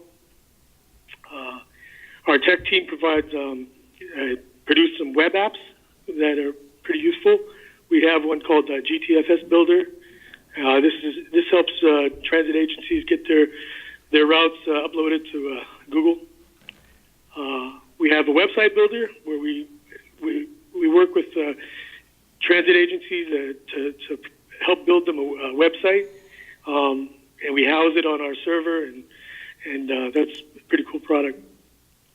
And I think one of our most important one is the Procurement Pro. This is a web app that helps agencies through the procurement process, which is always a real big issue that we see when there's reviews. And our peer calls and webinars. So pretty much regularly, monthly, quarterly, we do these webinars and peer calls. And the peer calls have been the newest form of communication to basically transit agency or going over their issues, and we open up the lines to other agencies, and they kind of can ask questions and go over various issues or transit-related topics. And the coolest thing we have, and I say cool because I helped put it together, is the National RTAP e-learning LMS, Learning Management System. And I'll go into a little more detail on that during this presentation. And typically, transit agencies and DOTs use our resources to create or update a training class.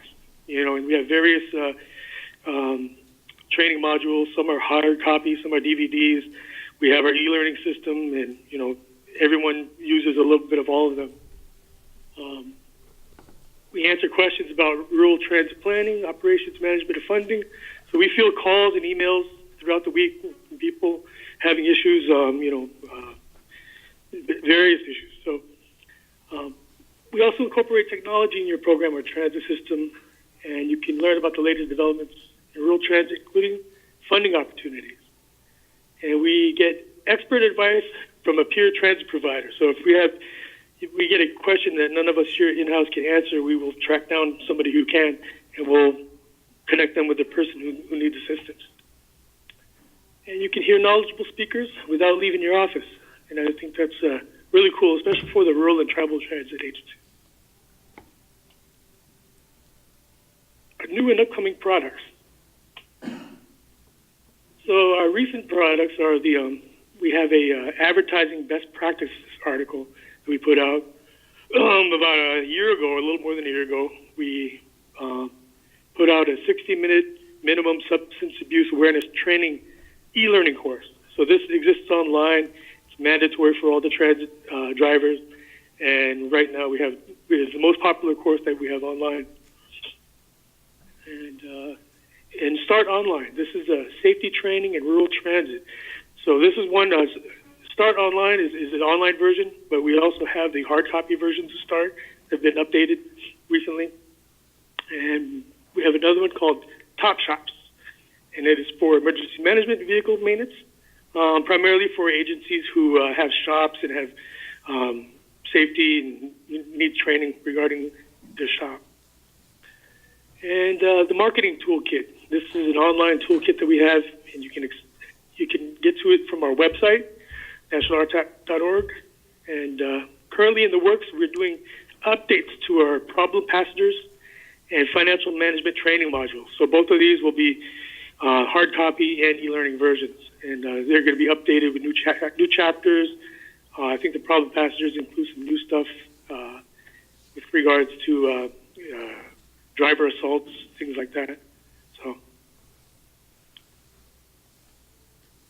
our webinar series, these are quite popular. We're actually in the middle of doing one right now. Someone in the office next to me is facilitating a webinar right now on moving from demand response to deviated fixed route service.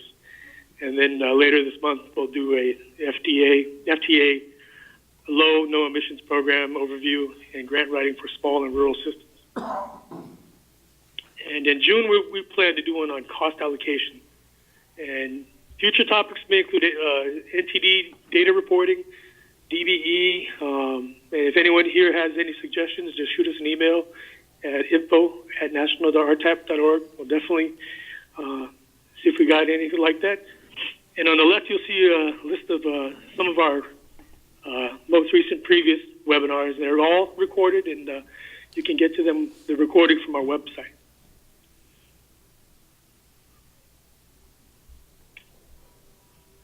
The peer calls. Like we mentioned earlier in the intro, these are calls led by our staff and board members. Typically our board members, and having a discussion, information sharing. These happen usually the third Wednesday of each month at 2:30 p.m. And the next peer call is to be determined, but we're also collecting ideas. Here's a little screenshot of our transit marketing toolkit.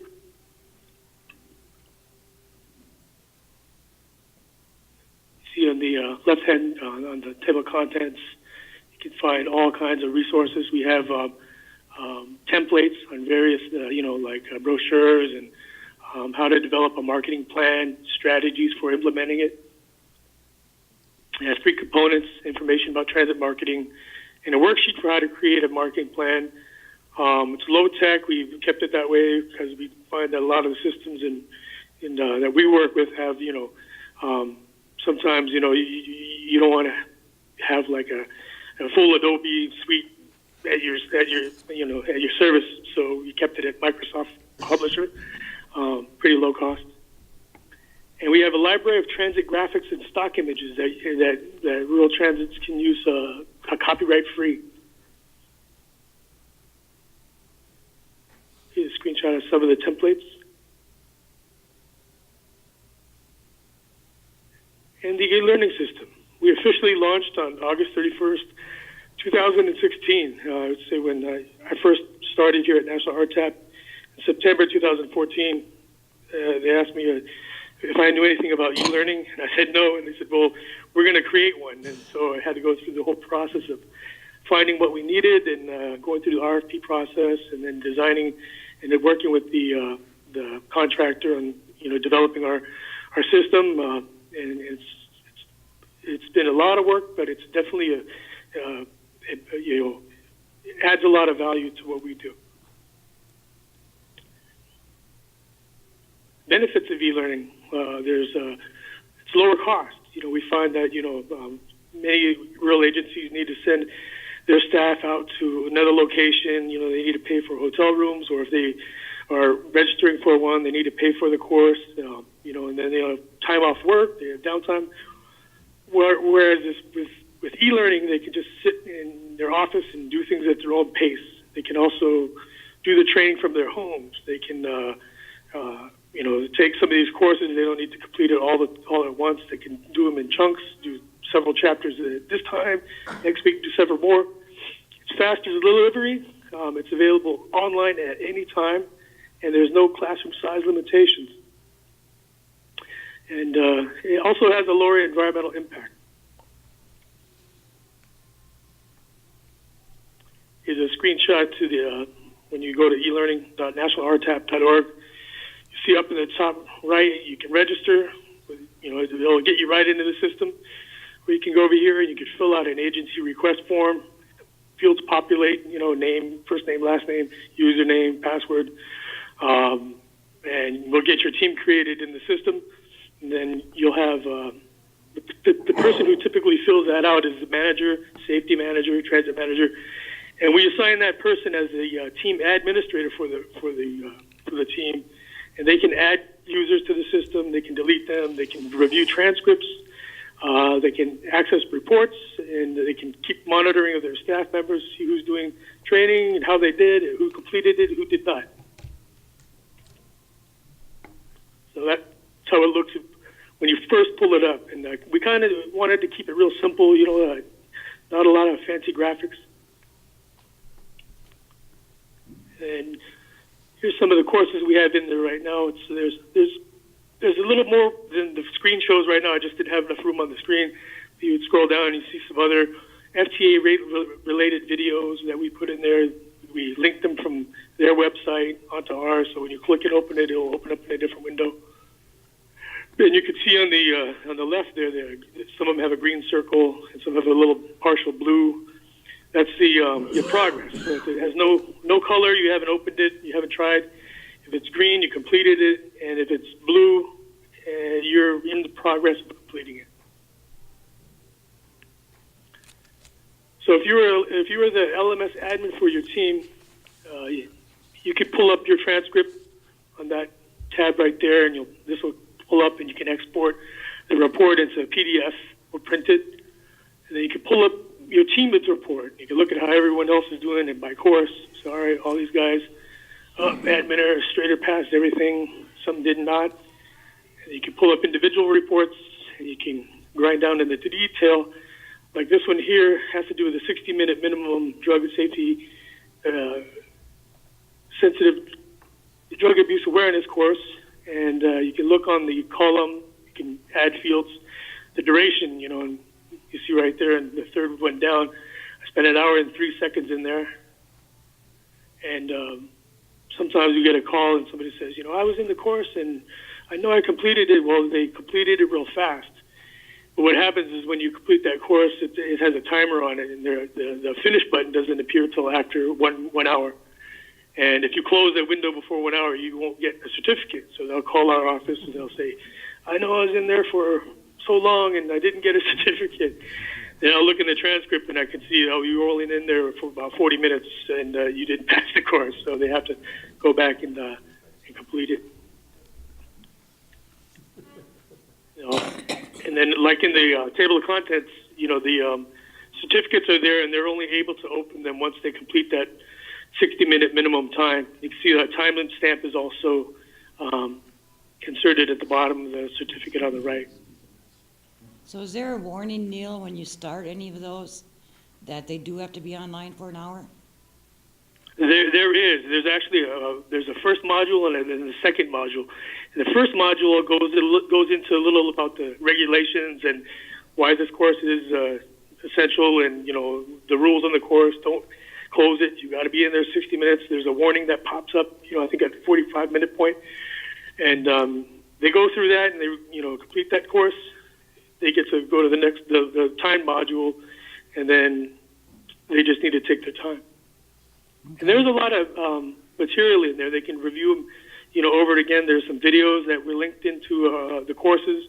You can open them, and it's a very interactive course. It's not just a video. There were people just sit and learn about drugs and alcohol. We have quizzes that they need to pass, and it's interactive. So when we inherited the material for the course, it used to exist in the Oregon DOT made it with a grant, and the third party was administering it, didn't want to do it no more, and they wanted to get rid of it. And they said, "Here, take this course and put it on your system." Well, it wasn't really in the same format that we needed, so we hired some consultants, and they said, they were e-learning experts, and they informed us that we could make this a lot more user friendly and better for the learners. To make we had subject matter experts who created it on drugs and alcohol, but they weren't really e-learning experts, and we kind of merged the two, and this course is a result of that.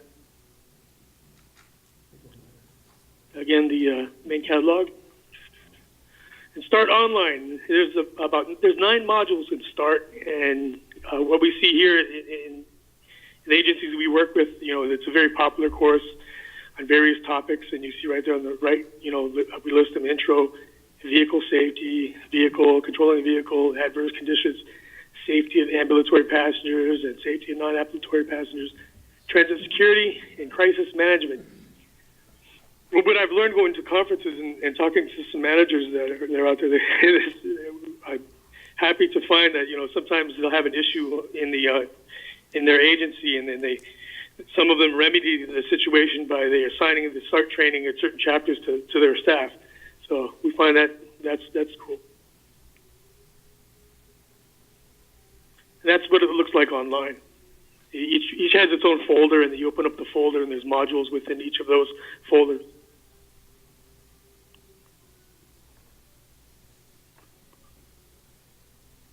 Here's some screenshots of Start Online. Top Shops, again, it's a multi-module course, various topics relating to shops. It's not one of our most popular because we see that there's a lot of small agencies out there that don't have shops, or they contract out their work to another agency. Screenshots. Yeah, here's the one I was talking about, the Module 1.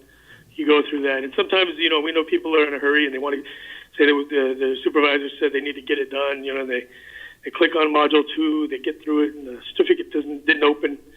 And I look at the course and I'm, well, you didn't even read the rules, and you got to complete both modules to complete the course. And one thing we're looking at right now is I'm trying to scope out a Module 3, which is the additional hour that supervisors need for the substance abuse awareness training. And that'd be another certificate in another module, but it would be pretty much for supervisors only. All other e-learners are welcome to take the course, but the supervisors are required for 2 hours. And here's the actual drug and alcohol module, so a screenshot on the right. In our system, so we've been live, let me see, 2016 with the drug and alcohol course. And once we put that online, our numbers just spike. Now we have more than 600 individual e-learning teams in the system in all 50 states, in Puerto Rico and Guam. We have more than 7,000 registered users. And you see how we structured it by state. So each state has the agencies in their state listed. We have also the 5311 direct funded tribal transit agencies in a separate folder, and they all have access to their own transit agencies. And here's a form to get started. You fill it out, add the required fields, and at the very bottom, it's real small, it says submit. Let me get that. And then, and any questions on any of this? Several times, Neil. First of all, can you send me your PowerPoint and I can send it out to the participants who are here now? Oh, sure, definitely. All right, thank you. As soon as I get out of this webinar, I'll do it. Right, thank you. I should have emailed you before, because FTA had a presentation and I have it in the packet for the managers who are here now. So I can send it out to them.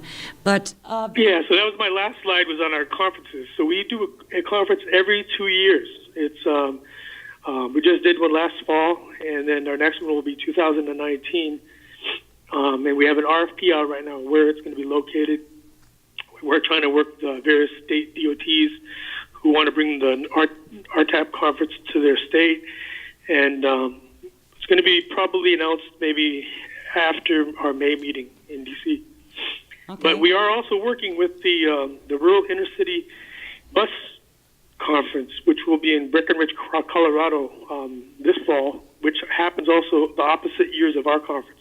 So like 1 year there's the RIPTIC conference, and the next is the RTAP conference. So our executive director is one of the chairperson for the RIPTIC conference, and so we'll be there. We'll have a presentation there, and we'll hope to see all you guys there.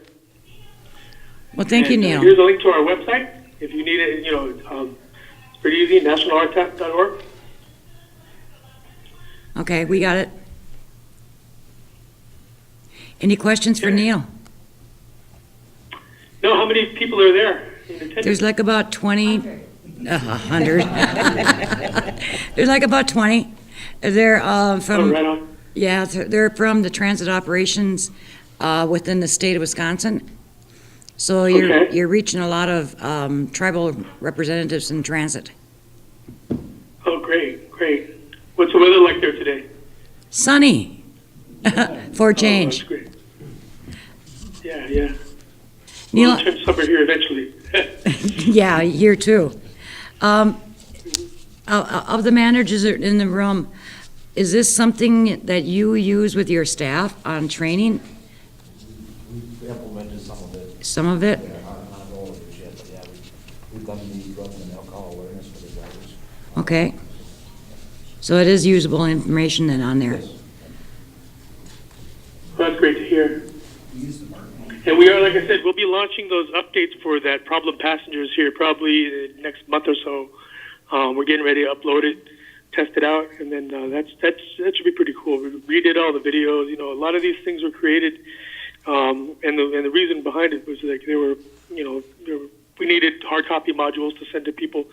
Kind of, not all the agencies out there had internet at the time. This is like 15 years ago, and we're looking at the videos in some of them, and we're like, "That music sounds really old." Yeah. The clothing looks really old. So we've updated them, and they're pretty. They should be a lot more improved. All right, thank you. I have a question. You mentioned a couple times that it was mandatory training. That's why you're offering the webinars. Do you ever put on your website which webinars are mandatory? When you advertise? I think the drug and alcohol is the only one that's mandatory, like by the FTA or DOT. Okay, and do you work with FTA then on when you design and think about your webinars? What you're going to be offering? Yeah, a lot of times we work directly with them. Sometimes I think we have their staff as the panelists, and then they speak about the program that they're doing, or they they were like, when we did the tribal transit webinar, that we had people from FTA on there too. And then also we were planning to do a transit asset management for tribes in June, and we'll be working with somebody from FTA on that. Okay, good.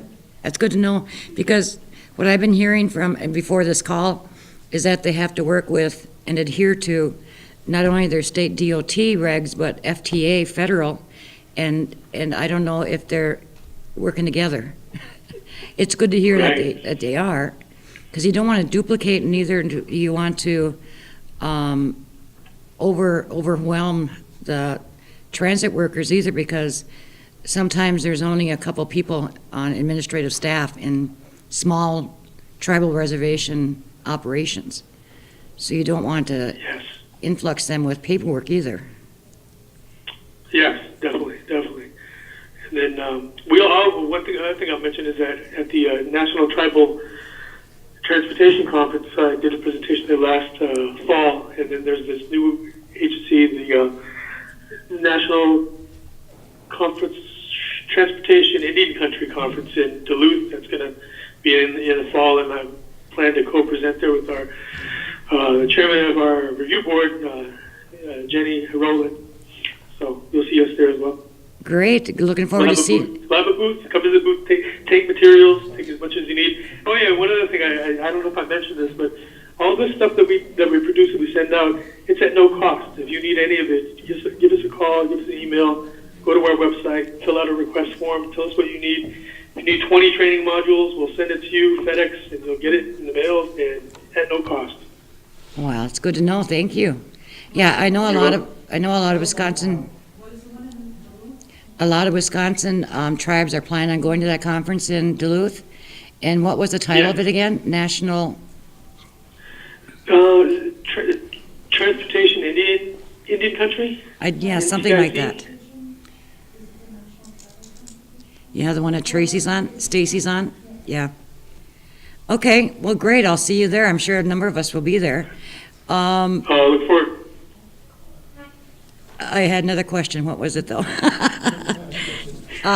We have another question for you. Emerson from Lac de Flambeau. Yeah, I'm looking at your How to Buy a Vehicle book, brochures. And in Wisconsin, you have a Sarah Roman. Is that who we contact if we're interested in going with the state with their purchasing arrangement? That might be a little dated. I don't know when that. Yes. That is dated, and we're actually looking to update a lot of that stuff now. You know, we're having our review board meeting in May in DC, and we'll be going over those materials with our review board. They'll determine what needs updating, and I'm pretty sure that one is on the list. Would it be the same telephone number though, or not? What's the number on there? You give me this? Yeah, I can Okay. And you have like a monthly newsletter that goes around to Neil? Bi-weekly. Bi-weekly. Bi-weekly e-news. Yes. Yeah, you could shoot an email to info@nationalrtap.org and say what you want to get added to the email list. But can't you do that online too, though? On your You can do website? that online as well. Can you bring it up on your, are you hooked on your computer? Because I know, yeah, can you bring it up? Yes, I'll do that. 1 second. Because I know it's easier when you go online and you register, as right to their website. Some places have it. I know I'm on this one already. Yeah, this is a great newsletter to get, so you should all. Yeah.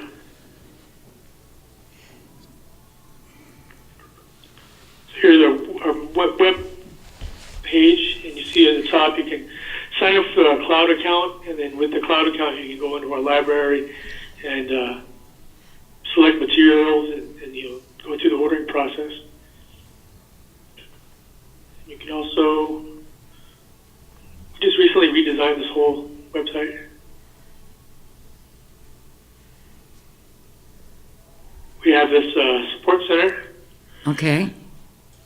And there's a chat that we're always on. You click on the line right there, click chat online, and one of us here will be on the other end answering questions and going through, if we need to walk anyone through anything on the website, we typically get chats about that.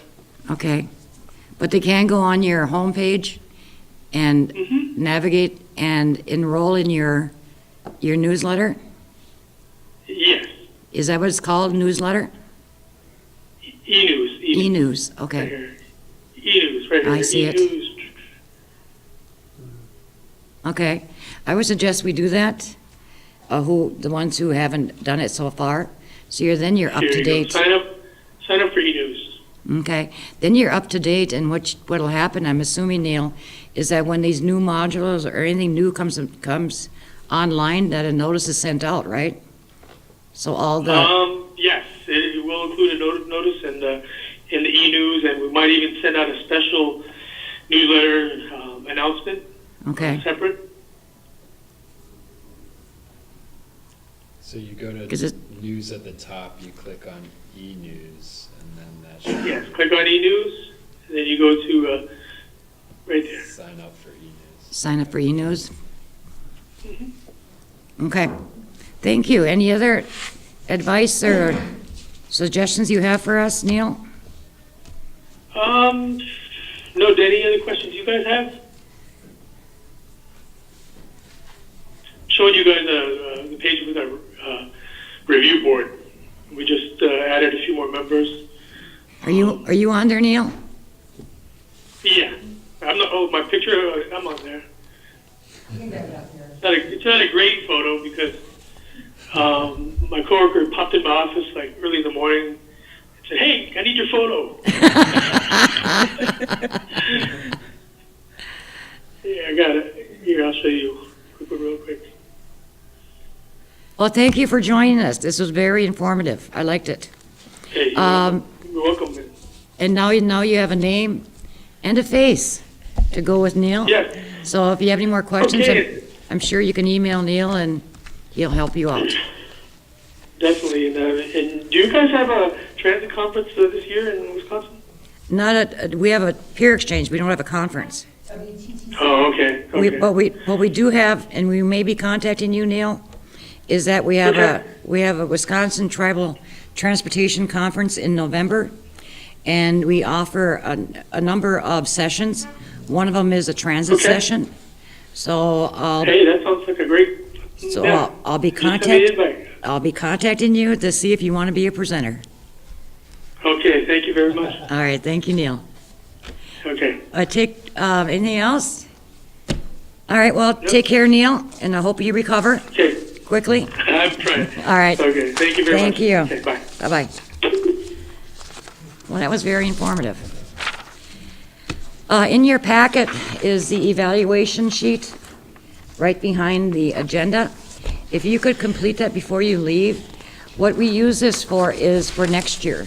Put down any ideas or thoughts you have, comments on this transit peer exchange, but especially if you what would you suggest for next year? And as long as we're talking about next year, the last place we needed to visit our route now is Bad River and Red Cliff with the BART system. Lloyd has offered to host at Bad River. Now we just need to figure out a date. We don't want to choose January, February, March, April, August.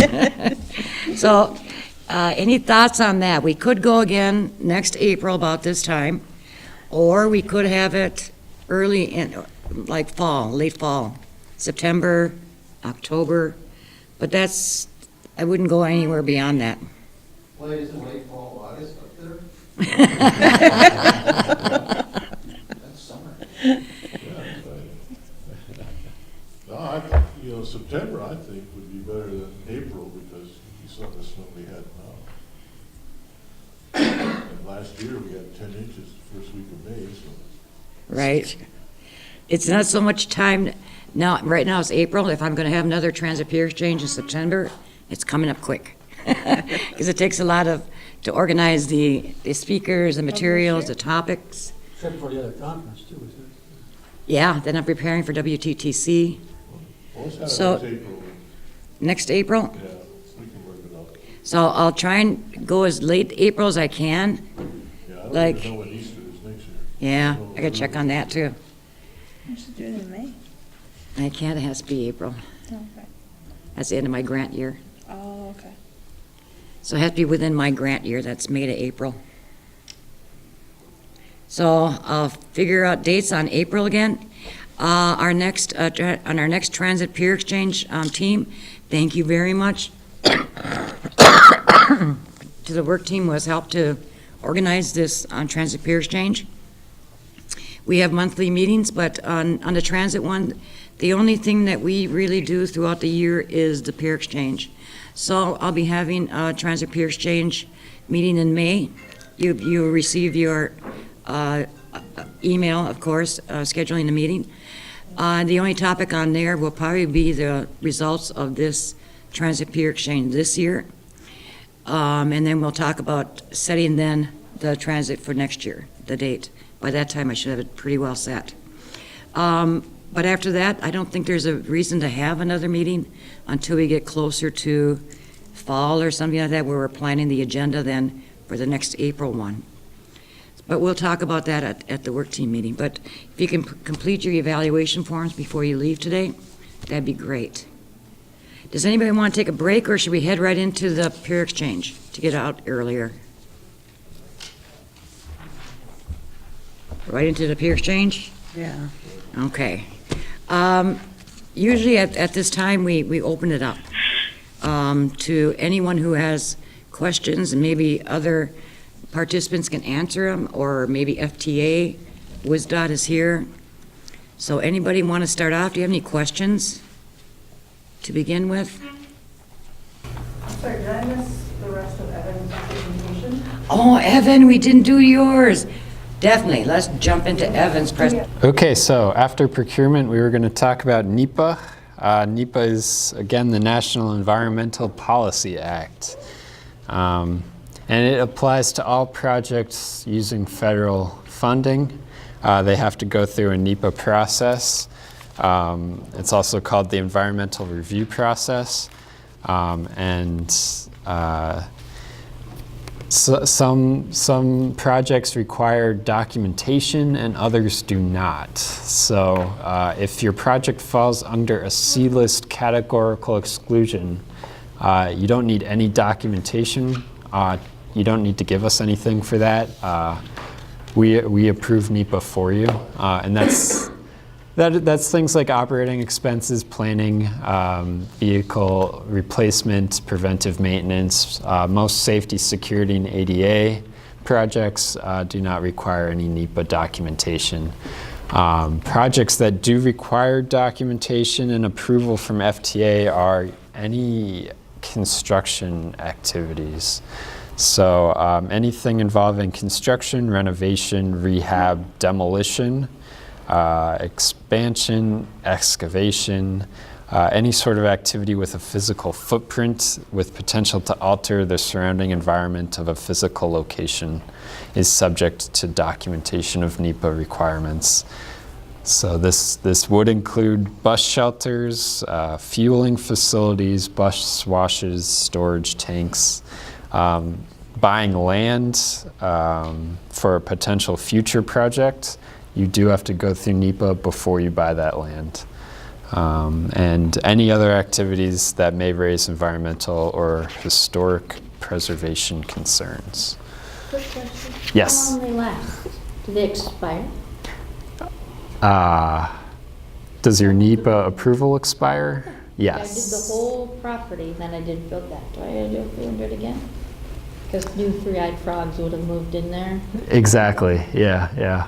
I think 3 years is... 3 years? Yeah, that's usually the standard. That's how long it applies for. So who's typically preparing the NEPA documents on a travel transit project? Who prepares them? Well... Your CE or your EA or your EIS? Yeah, so the documentation is a collaboration between FTA and the recipient, the one doing the project. So we both prepare the documentation, essentially. We work together. But yeah, it can be a lot of work. It's a lot of research you have to do sometimes. So start early and plan early and talk to us early, because You also approve it? yes, FTA approves it. Yep. How does, Chris, it just popped in my mind, how does TIPO, when you're talking about reservation? On tribal land, then you would have to consult with like our TIPO, so Brian's still. Brian. Right, TIPO? Yeah. Well, It's only on reservation land though, right? Yeah. But although the DOT sends notification letters out to all the TIPOs in the state if they express an interest in a county. So Coudray might have, I don't know, a sugar camp or something. somewhere that they know of, and then they can say, yes, we have an interest in that property in that county. Okay. But I think you had a little blurb on that, didn't you, about historical? When we went through it, we got a letter from our Travis Historic Preservation Officer. And the permit that they gave us for the project, what the requirements were. Yeah. Yep. So NEPA class of action, this is we'll determine. We determine the class of action. FTA does, and that will kind of tell us how much documentation we need, depending on which class of action we decide the project falls under. But under federal law, FTA must ensure that NEPA mandates have been met before approving any applications for federal assistance. So these are the class of actions. The environmental impact statement is like the behemoth, the most documentation that you would need is an environmental impact statement, and that's for major capital projects and projects that have usually substantial public controversy involved, significant and unavoidable adverse impacts on the environment. So don't do any of those projects. No, yeah. So those will require extensive planning. Those processes can last many years. But I mean, up in rural areas, they're extremely rare. Yes. In the state of Wisconsin, like it would be like the zoo interchange in, downtown city of Milwaukee. Right. Is an example of something that would need an EIS. Yeah. Yep. Yeah, we had to do one when we're going to do a casino down south. Even though we're not in farm country. Oh, wow. Okay. Yeah. Yep. So those are fairly intensive. So yeah, like a new highway would usually involve an EIS. Something that's impacting a wetland fairly substantially would require an EIS. And major capital projects like a railroad or a subway system or a new light rail line sometimes involve EISs as well. Categorical exclusion is kind of the low end of what you would need, usually none to a few minor environmental impacts. Obviously, often those projects are taking place entirely within existing facility footprints or existing transportation rights of way. And that's typically no public involvement is required, and those are generally don't take too long, and probably the easiest and if it falls in the middle, it's called an environmental assessment. That's for projects that do not qualify for a CE necessarily, but don't raise to the level of environmental impact statement. So just to get you familiar with that terminology, FTA determines which class of action it is based on your project and what the potential for environmental impacts of that project are. Does FTA ever contract out on a project to do the environmental assessment? Do we? I don't think so. Not that I'm aware of. Do you do all of the NEPA work yourselves internally? We work with you, yeah, and we approve it internally. On a regular basis. DOT, If yeah. the project needs a really detailed, like usually it's an EA, and it's really detailed. That's something that might be contracted out. It might be contracted out, correct? Yep.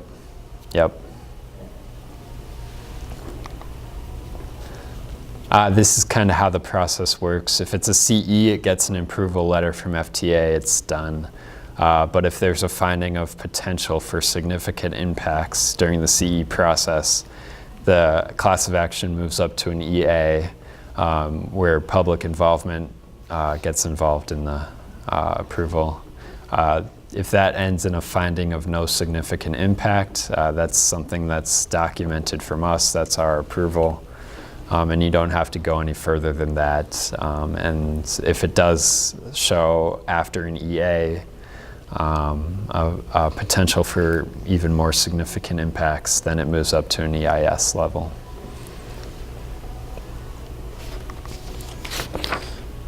So that is just to say, plan early. Because this can take a while. There are certain things that come up during this process that do require more extensive research and approval. So the earlier you can begin this process, the better it is. We recommend not beginning any land acquisition, A&E, or site development on FTA-funded project before the NEPA process is completed. This is the key information you will have to give us in order to start this process. We'd like to see a projected schedule, a scope of work, a location and footprint for the project. We love to see maps, photos, any renderings or visuals.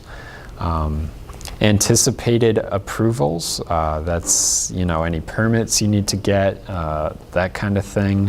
Just a general overview of which class of action you think it falls under and why. Any relevant planning studies you did on the project, any committed and potential funding sources to carry out the project, and known environmental issues or potential controversy for the project.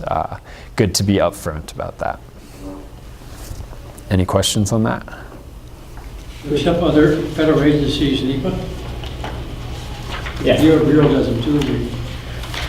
Do they? Want to try to buy some land, they want to trust. Yeah, it applies to, NEPA applies to all federal agencies. Yes. Yep. So yeah, the BIA. I mean, if you're buying land for a transit project, we need to, we need to see the approval process the land went through. But yeah. Karen's question though about renewal. It does, the NEPA that was done 3 years ago, and she has to do it again, is that a same review and as the original one, or if there's just, if you put on there no changes and send it in?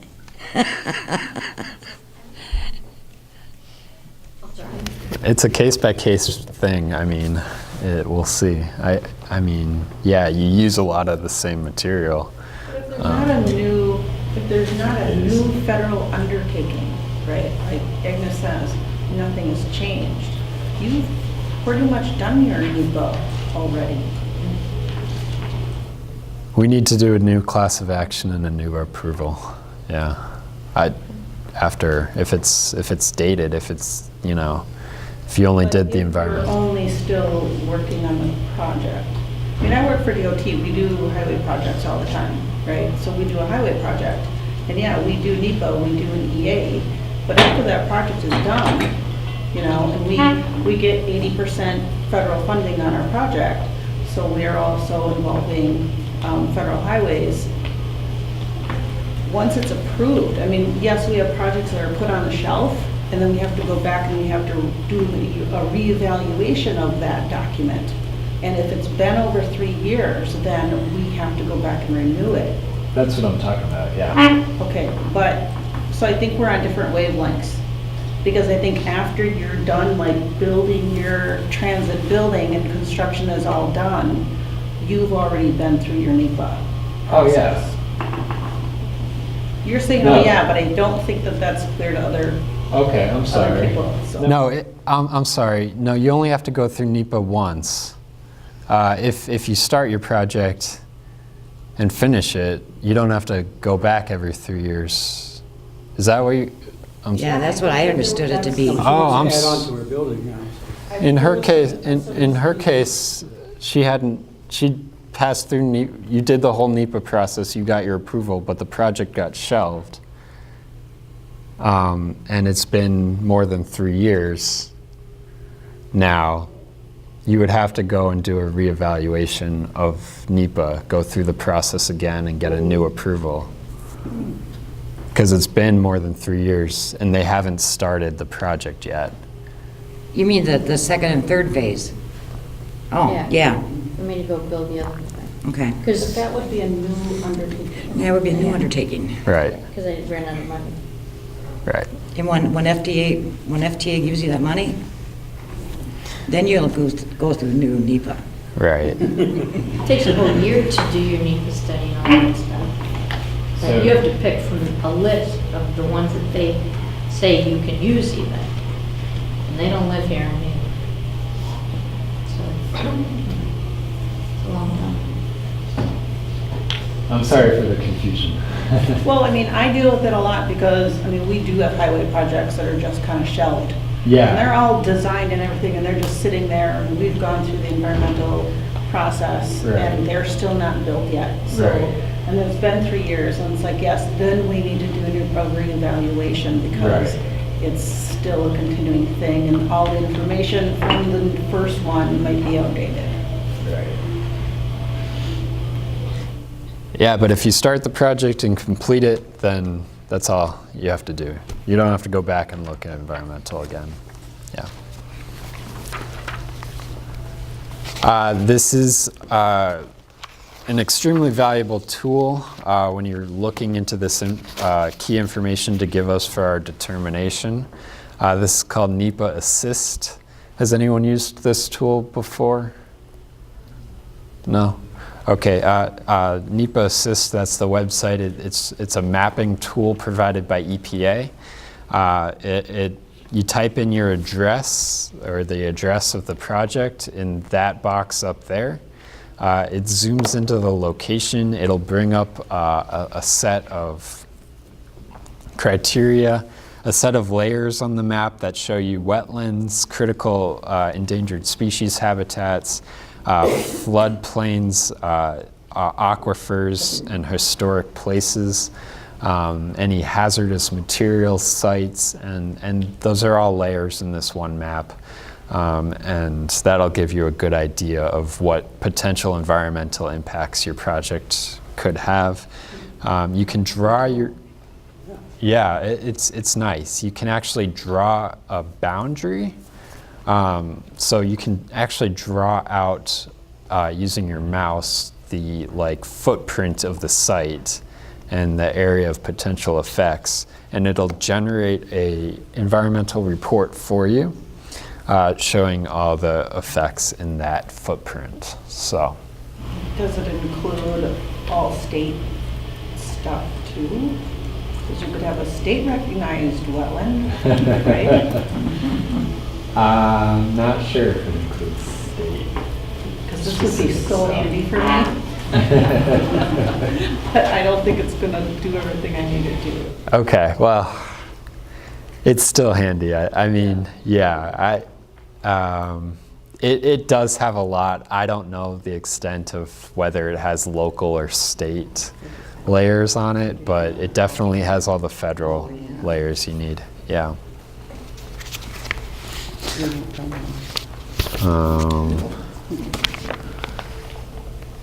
So, like I said, when you're drawing a boundary in that map, you have to look at what your area of potential effect is. And this is required by Section 108. Section 108 is our Historic Preservation Act. It requires us to determine an area of potential effect for each project. It identifies properties that have historic significance in the United States, and you have to identify those properties that are either on the National Register of Historic Places or eligible for the National Register that are within your project's area of potential effect. Historic places are not just, the oldest properties in the country. They can be standing structures, cultural sacred sites, cemeteries, battlefields, natural features, roads and bridges can be historic. Shipwrecks, archaeological sites can be historic. There's a common myth that if it's over 50 years old, that or if it's under 50 years old, it cannot be labeled historic, but that is false. Even structures that are less than 50 years old have been labeled as historic places. So just keep that in mind. That's the website you need to go to. I don't know if you can see that, nps.gov/nr/research. And that'll give you a picture of all the historic places that are in your area. And there are a lot of them. So even if you think that there might, there's nothing here that's historic, there might be indeed something that someone has found historic at some point. To highlight that, I kind of printed out pictures of different historic places in northern Wisconsin, which you probably can't see very well. But does anybody recognize any of those places?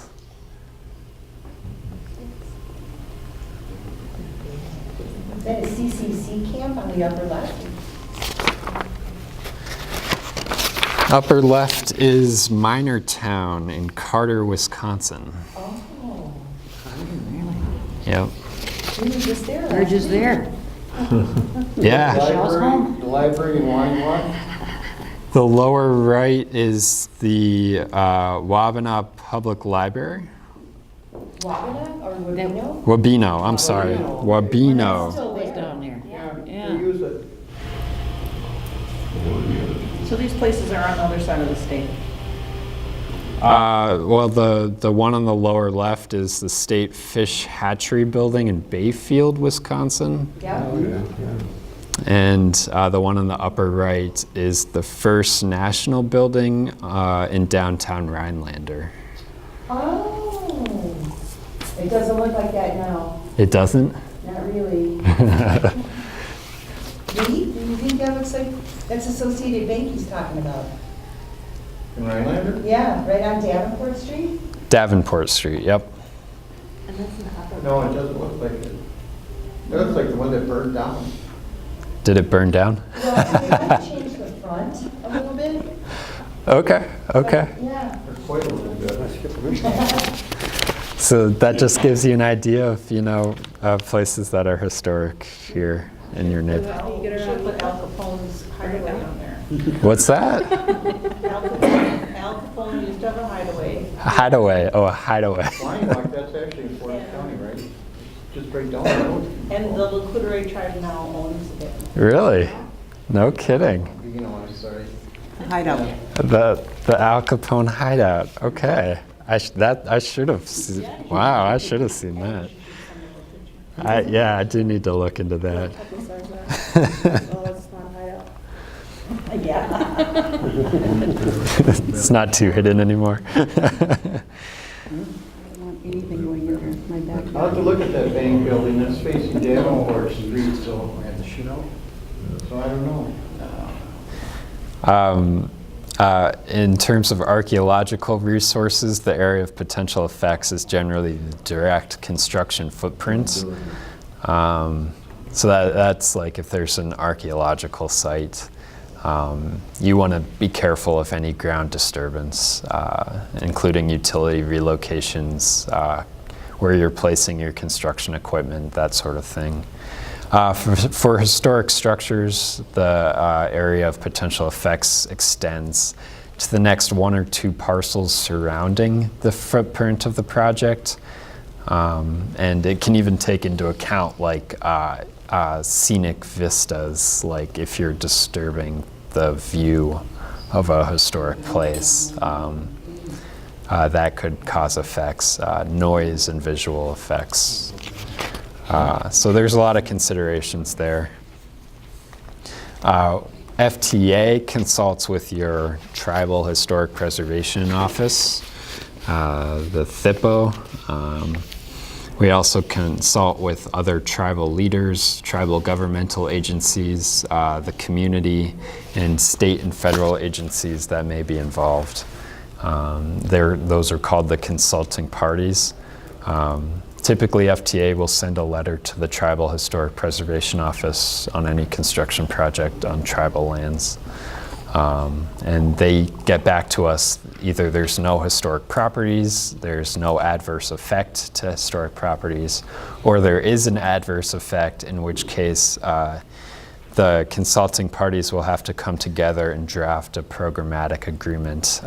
We'll have to notify the Advisory Council on Historic Preservation, which is our national office, and they get input too, and there'll be extensive documentation and different effects on the project on how to mitigate that effect. So, any questions on section 106 historic? That's just a brief overview, but section 4F, that's the class of properties that's kind of unique to US DOT. We have to be very, very careful about disturbing parkland and recreational areas. That includes wildlife, refuges, and again, historic sites and monuments.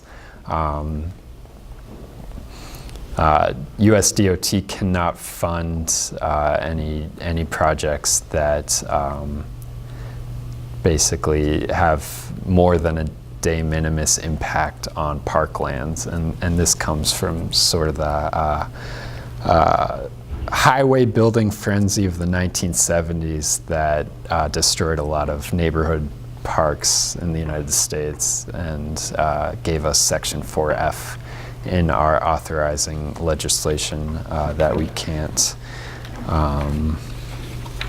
cause adverse effects on parks and recreational areas that are open to the public. So there has to be a determination that there's no adverse effect in order to pass the test.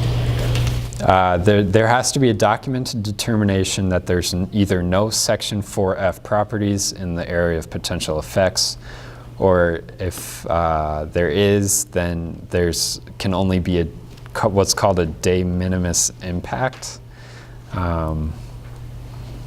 And that's subject to public comment. And that's another determination that would allow the project to move forward if there's only minimal effects on the parkland. And sometimes I've seen, you take a little piece of parkland, but you also buy another piece to extend it further in mitigation. Yeah, so I've seen that happen too.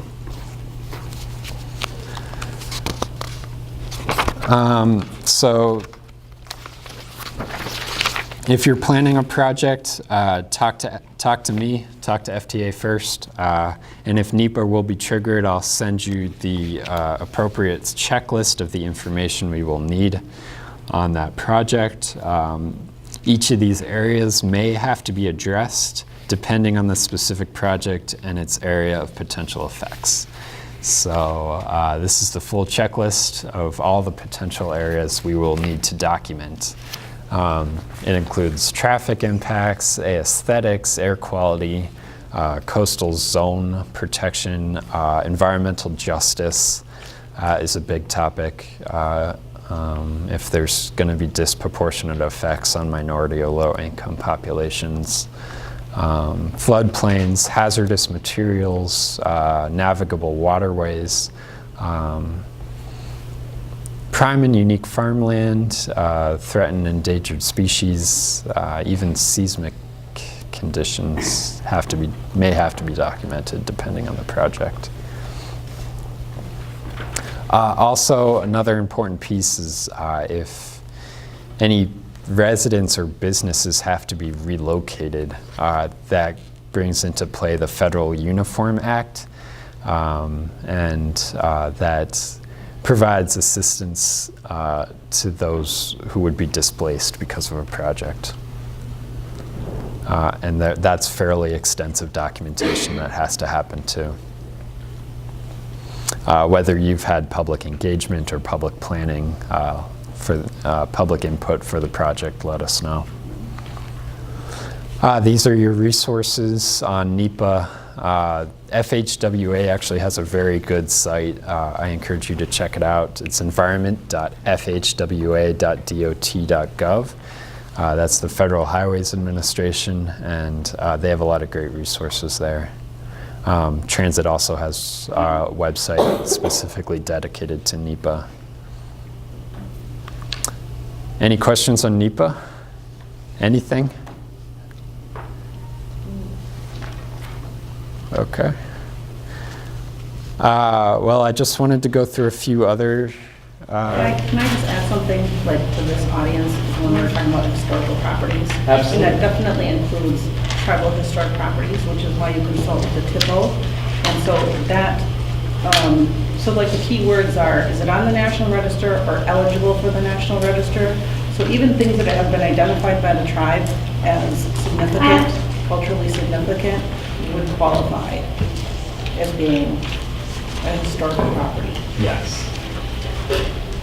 Just wanted to add that. Thank you. Yeah, the Tribal Historic Preservation Office, every tribe has one, right? In Wisconsin, they do. Yeah. Yeah. So you can find the sites on a map. They're all having locally confidential information until you need them for permit. Yes. Yep. That's mentioned in section 106 though, for tribal properties, for cultural sites. Mm-hmm. Yeah. Yeah, there are a lot of, even when you think there's nothing historic in the area, there just might be. We run into a lot of that where nobody expected that to be historic, but it is. And anything that's either eligible, and it's a fairly extensive criteria that can be, like I said, it doesn't have to be even 50 years old. It can be culturally or historically significant. It can be architecture. It can be a scenic viewpoint. It can be cultural, or it doesn't have to be even a structure. So. Well, I think DOT even like has a broader point of view of it. I mean, even if there's a site on a reservation that may not meet all the criteria of the National Register list, DOT is going to try to avoid it. Yep. Yep.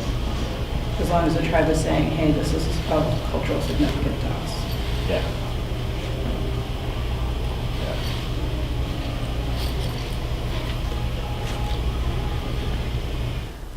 Whose name do I see up there?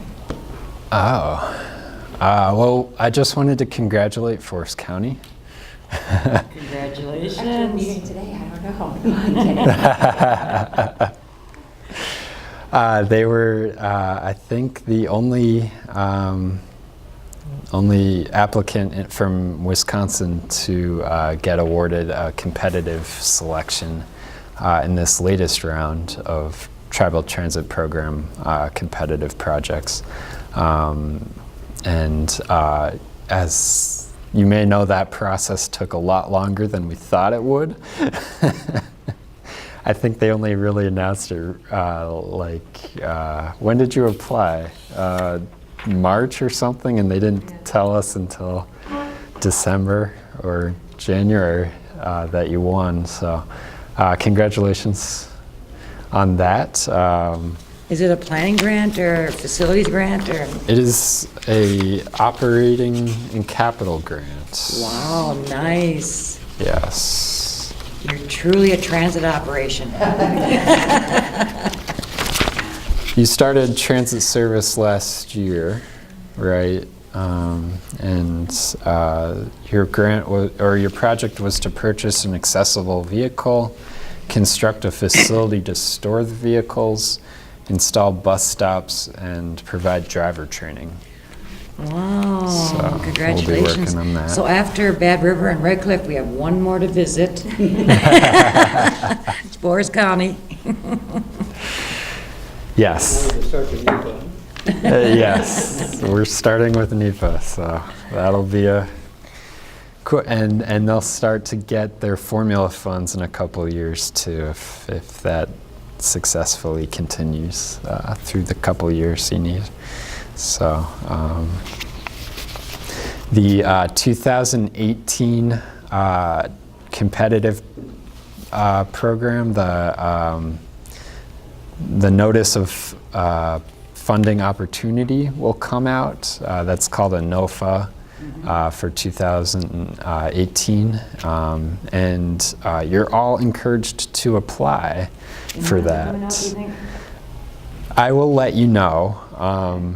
It varies every year.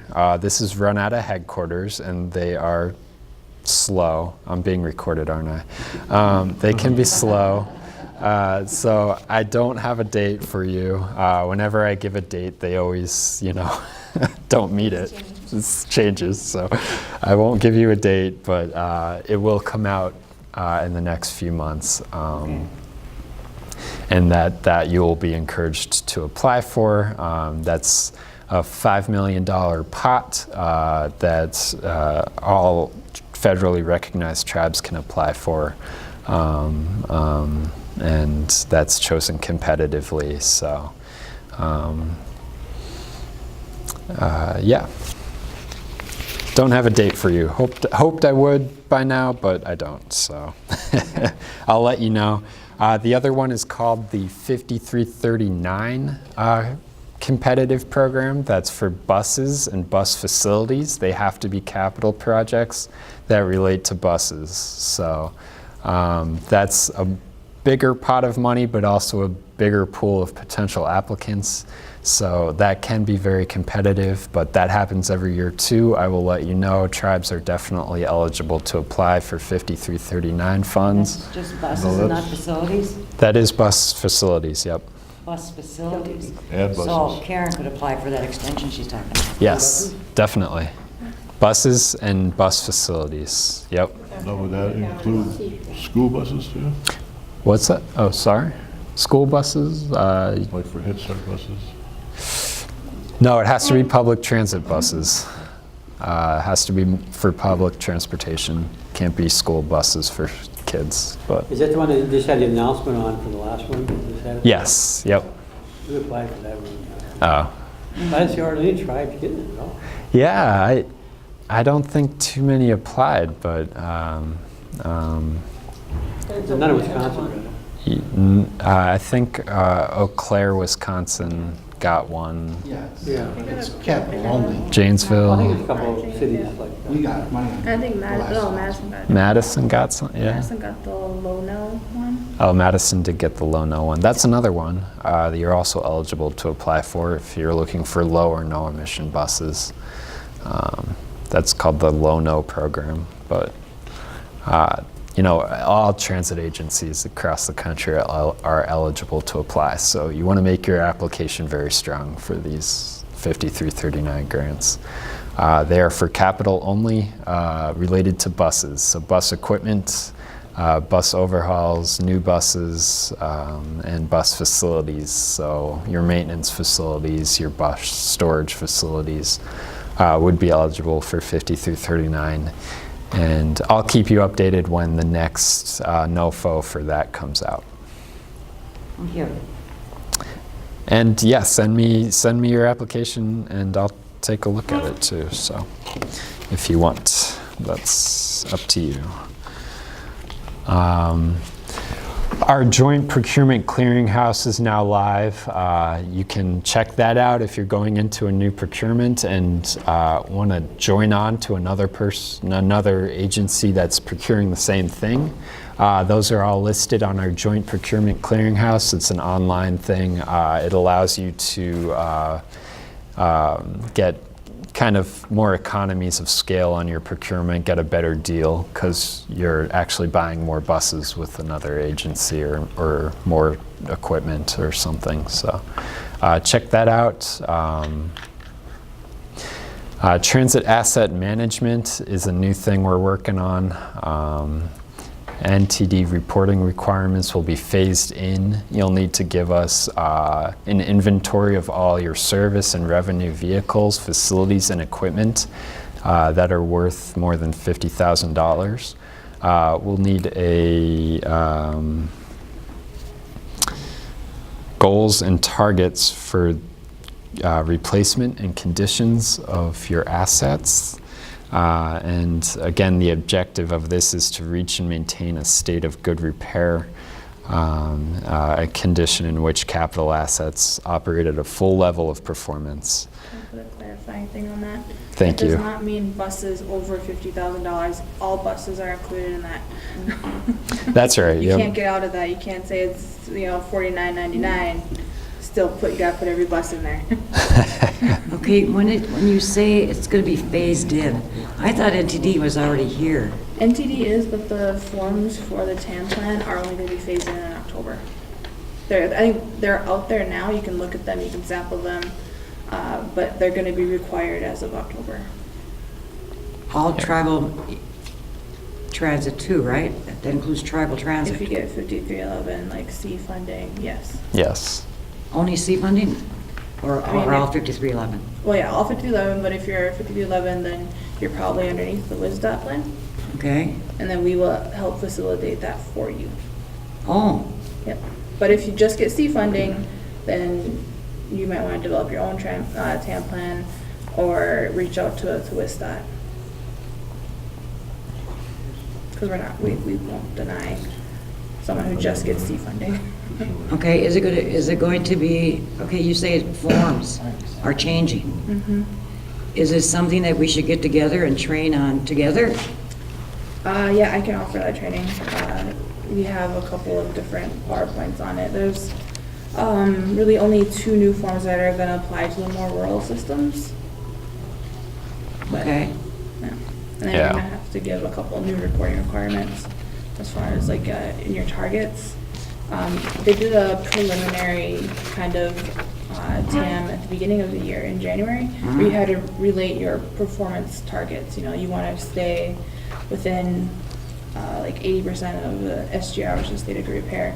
But when we were in trams, it was just kind of like a very, very new, very you just put in your target and that was it. Like you didn't have to say, we're going to replace this many buses by this many times. It was very preliminary at that time. But as of October, you're going to have to say within 4 years we want to replace these buses. And it's mandatory that they tribal transit start reporting in October using these Yes. new forms. Yeah. Yes. So we should start training or doing something August, September. Have you seen those new forms yet? No, Was that actually, something Richard said he did Menominee? the report already. He did the asset management. They included our buses with them. Okay. Because we lease That them. That's was, right. That was different. Menominee is being included in the WISDOT plan. So that was just a preliminary, that was my preliminary inventory of all the vehicles. Oh, okay. Yeah, and then from there, we're gonna develop targets, and then I will ask you, in the next 4 years, give me the buses that you plan to replace from your inventory that you had submitted previously in March. Is that going to be something complicated for you, Karen, do you think, or no problem on that one? Most of the transit systems already have, in the back of their mind, they know bus 42 is kind of old, I need to replace it in the next year or two. So, they already kind of have an idea in their mind, and all this is putting those thoughts to paper and saying, this is gonna be the process. This is, the priority 1 to replace this bus now, and that's gonna cost X amount of dollars to replace this vehicle. So you know how much capital funding you're going to need in the next 4 years to replace the vehicles that you want to replace. Okay. Thank you. So WISDOT is doing a group TAM plan for anyone who wants to Unless they receive participate. 5307 funding, and even then, we have some exceptions, because like Chippewa Falls gets 5307 funding directly. Yeah. But they're very tiny, they only have 15 vehicles. We have allowed them to come underneath our TAM plan. Okay. But some of the bigger ones, Janesville, Green Bay, Madison, Milwaukee, we're asking them to do their own TAM plan. Okay.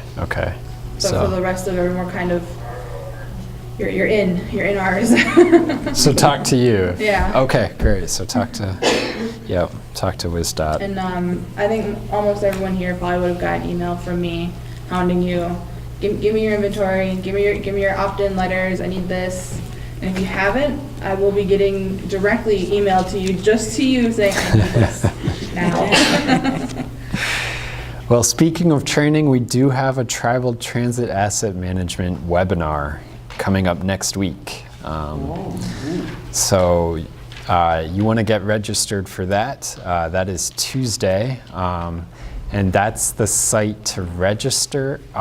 You can also, or just let me know and I'll send you this link if you want.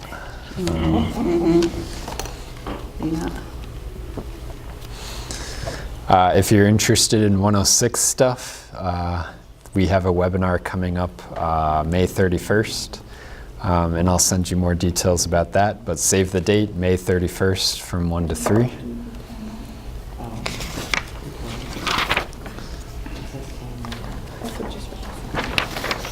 You heard from National RTAP today, but that is just one of several technical assistance centers that we offer.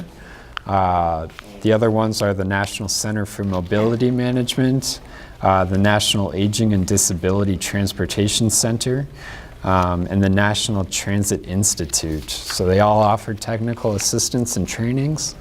I would definitely encourage you to check out those websites and sign up for their newsletters and keep up to date with their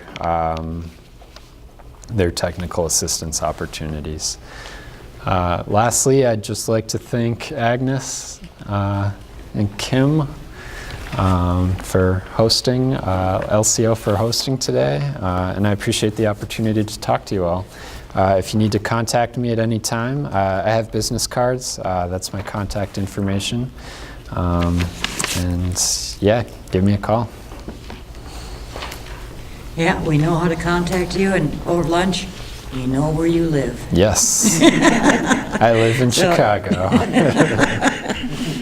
And thank you for coming and joining with us today. It was a delight to have you with us. Thank you. Thank you. And that ends our presentations. And if you have any questions, now would be the time to ask. But if you don't, and if you think of something after you leave here, just shoot either the presenter directly if it's a presenter question, or if you have a general question, just send me an email, and I'll try and get the answers for you. So it was a good get-together today, and thank you for coming. And it looks like we'll be in Bad River next April. Don't know the date yet, but we'll definitely let you know. Any other questions? I have a tongue-in-cheek question. I'm like, where do all these old buses go? Karen has one. Well, we sell them. You have to have a disposal procedure policy, and it has certain criteria that you have to kind of like you go out to bid, but you go out soliciting who's going to be your highest bidder, and they all respond, and whoever gives you the most money. But there is a threshold. If you go over a certain amount of money, $5,000, then you got to give money to the FTA. Which is convoluted, because FTA doesn't want money. Yeah. WISDOT doesn't So want the just, money. drive your buses long enough that, it falls under, if you don't get into that. Yeah. But anyhow, we've had people purchase, there's a man who does flooring around Hayward, and because he wanted the lift and everything, so he took all the seats out, or there's all this flooring, and so you'll see, we take all our logos off. I mean, like strip every logo off, because they're gonna drive it around. Yeah. And people are gonna call you, your bus just went whipping by me, and it's not really us anymore. I've had a lady bought it and went around with dog shampoo cleaning, will go to your house and clean your dog and stuff. So, and there's one out by the junkyard that they turned into a fifth wheel RV. He took like the engine off and put like the horse trailer thing over it, and he makes little camper RVs out of them. Sitting in front of the junkyard dump. What? Those silver buses buy? Yep, the silver bus in town. We have a bar that, they're somewhat obligated when people leave there, and they'll bring you home. The River's Edge there, and they bring people home. The majority of mine have to be towed off property, so they're not right till they're dead. And you sell them for scrap, and you get $800 or something like The that. salvage yard buys a small majority of mine.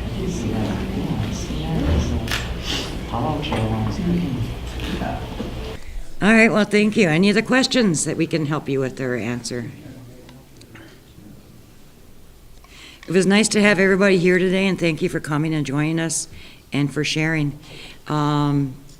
We talked earlier about Richard, who started off the van here at the casino, and it was a route just for the casino. And he's still here now with transit, with Nemacolin Transit as a driver. So I encourage you to grow your own, encourage them to get training and stay and then work in your communities as you grow.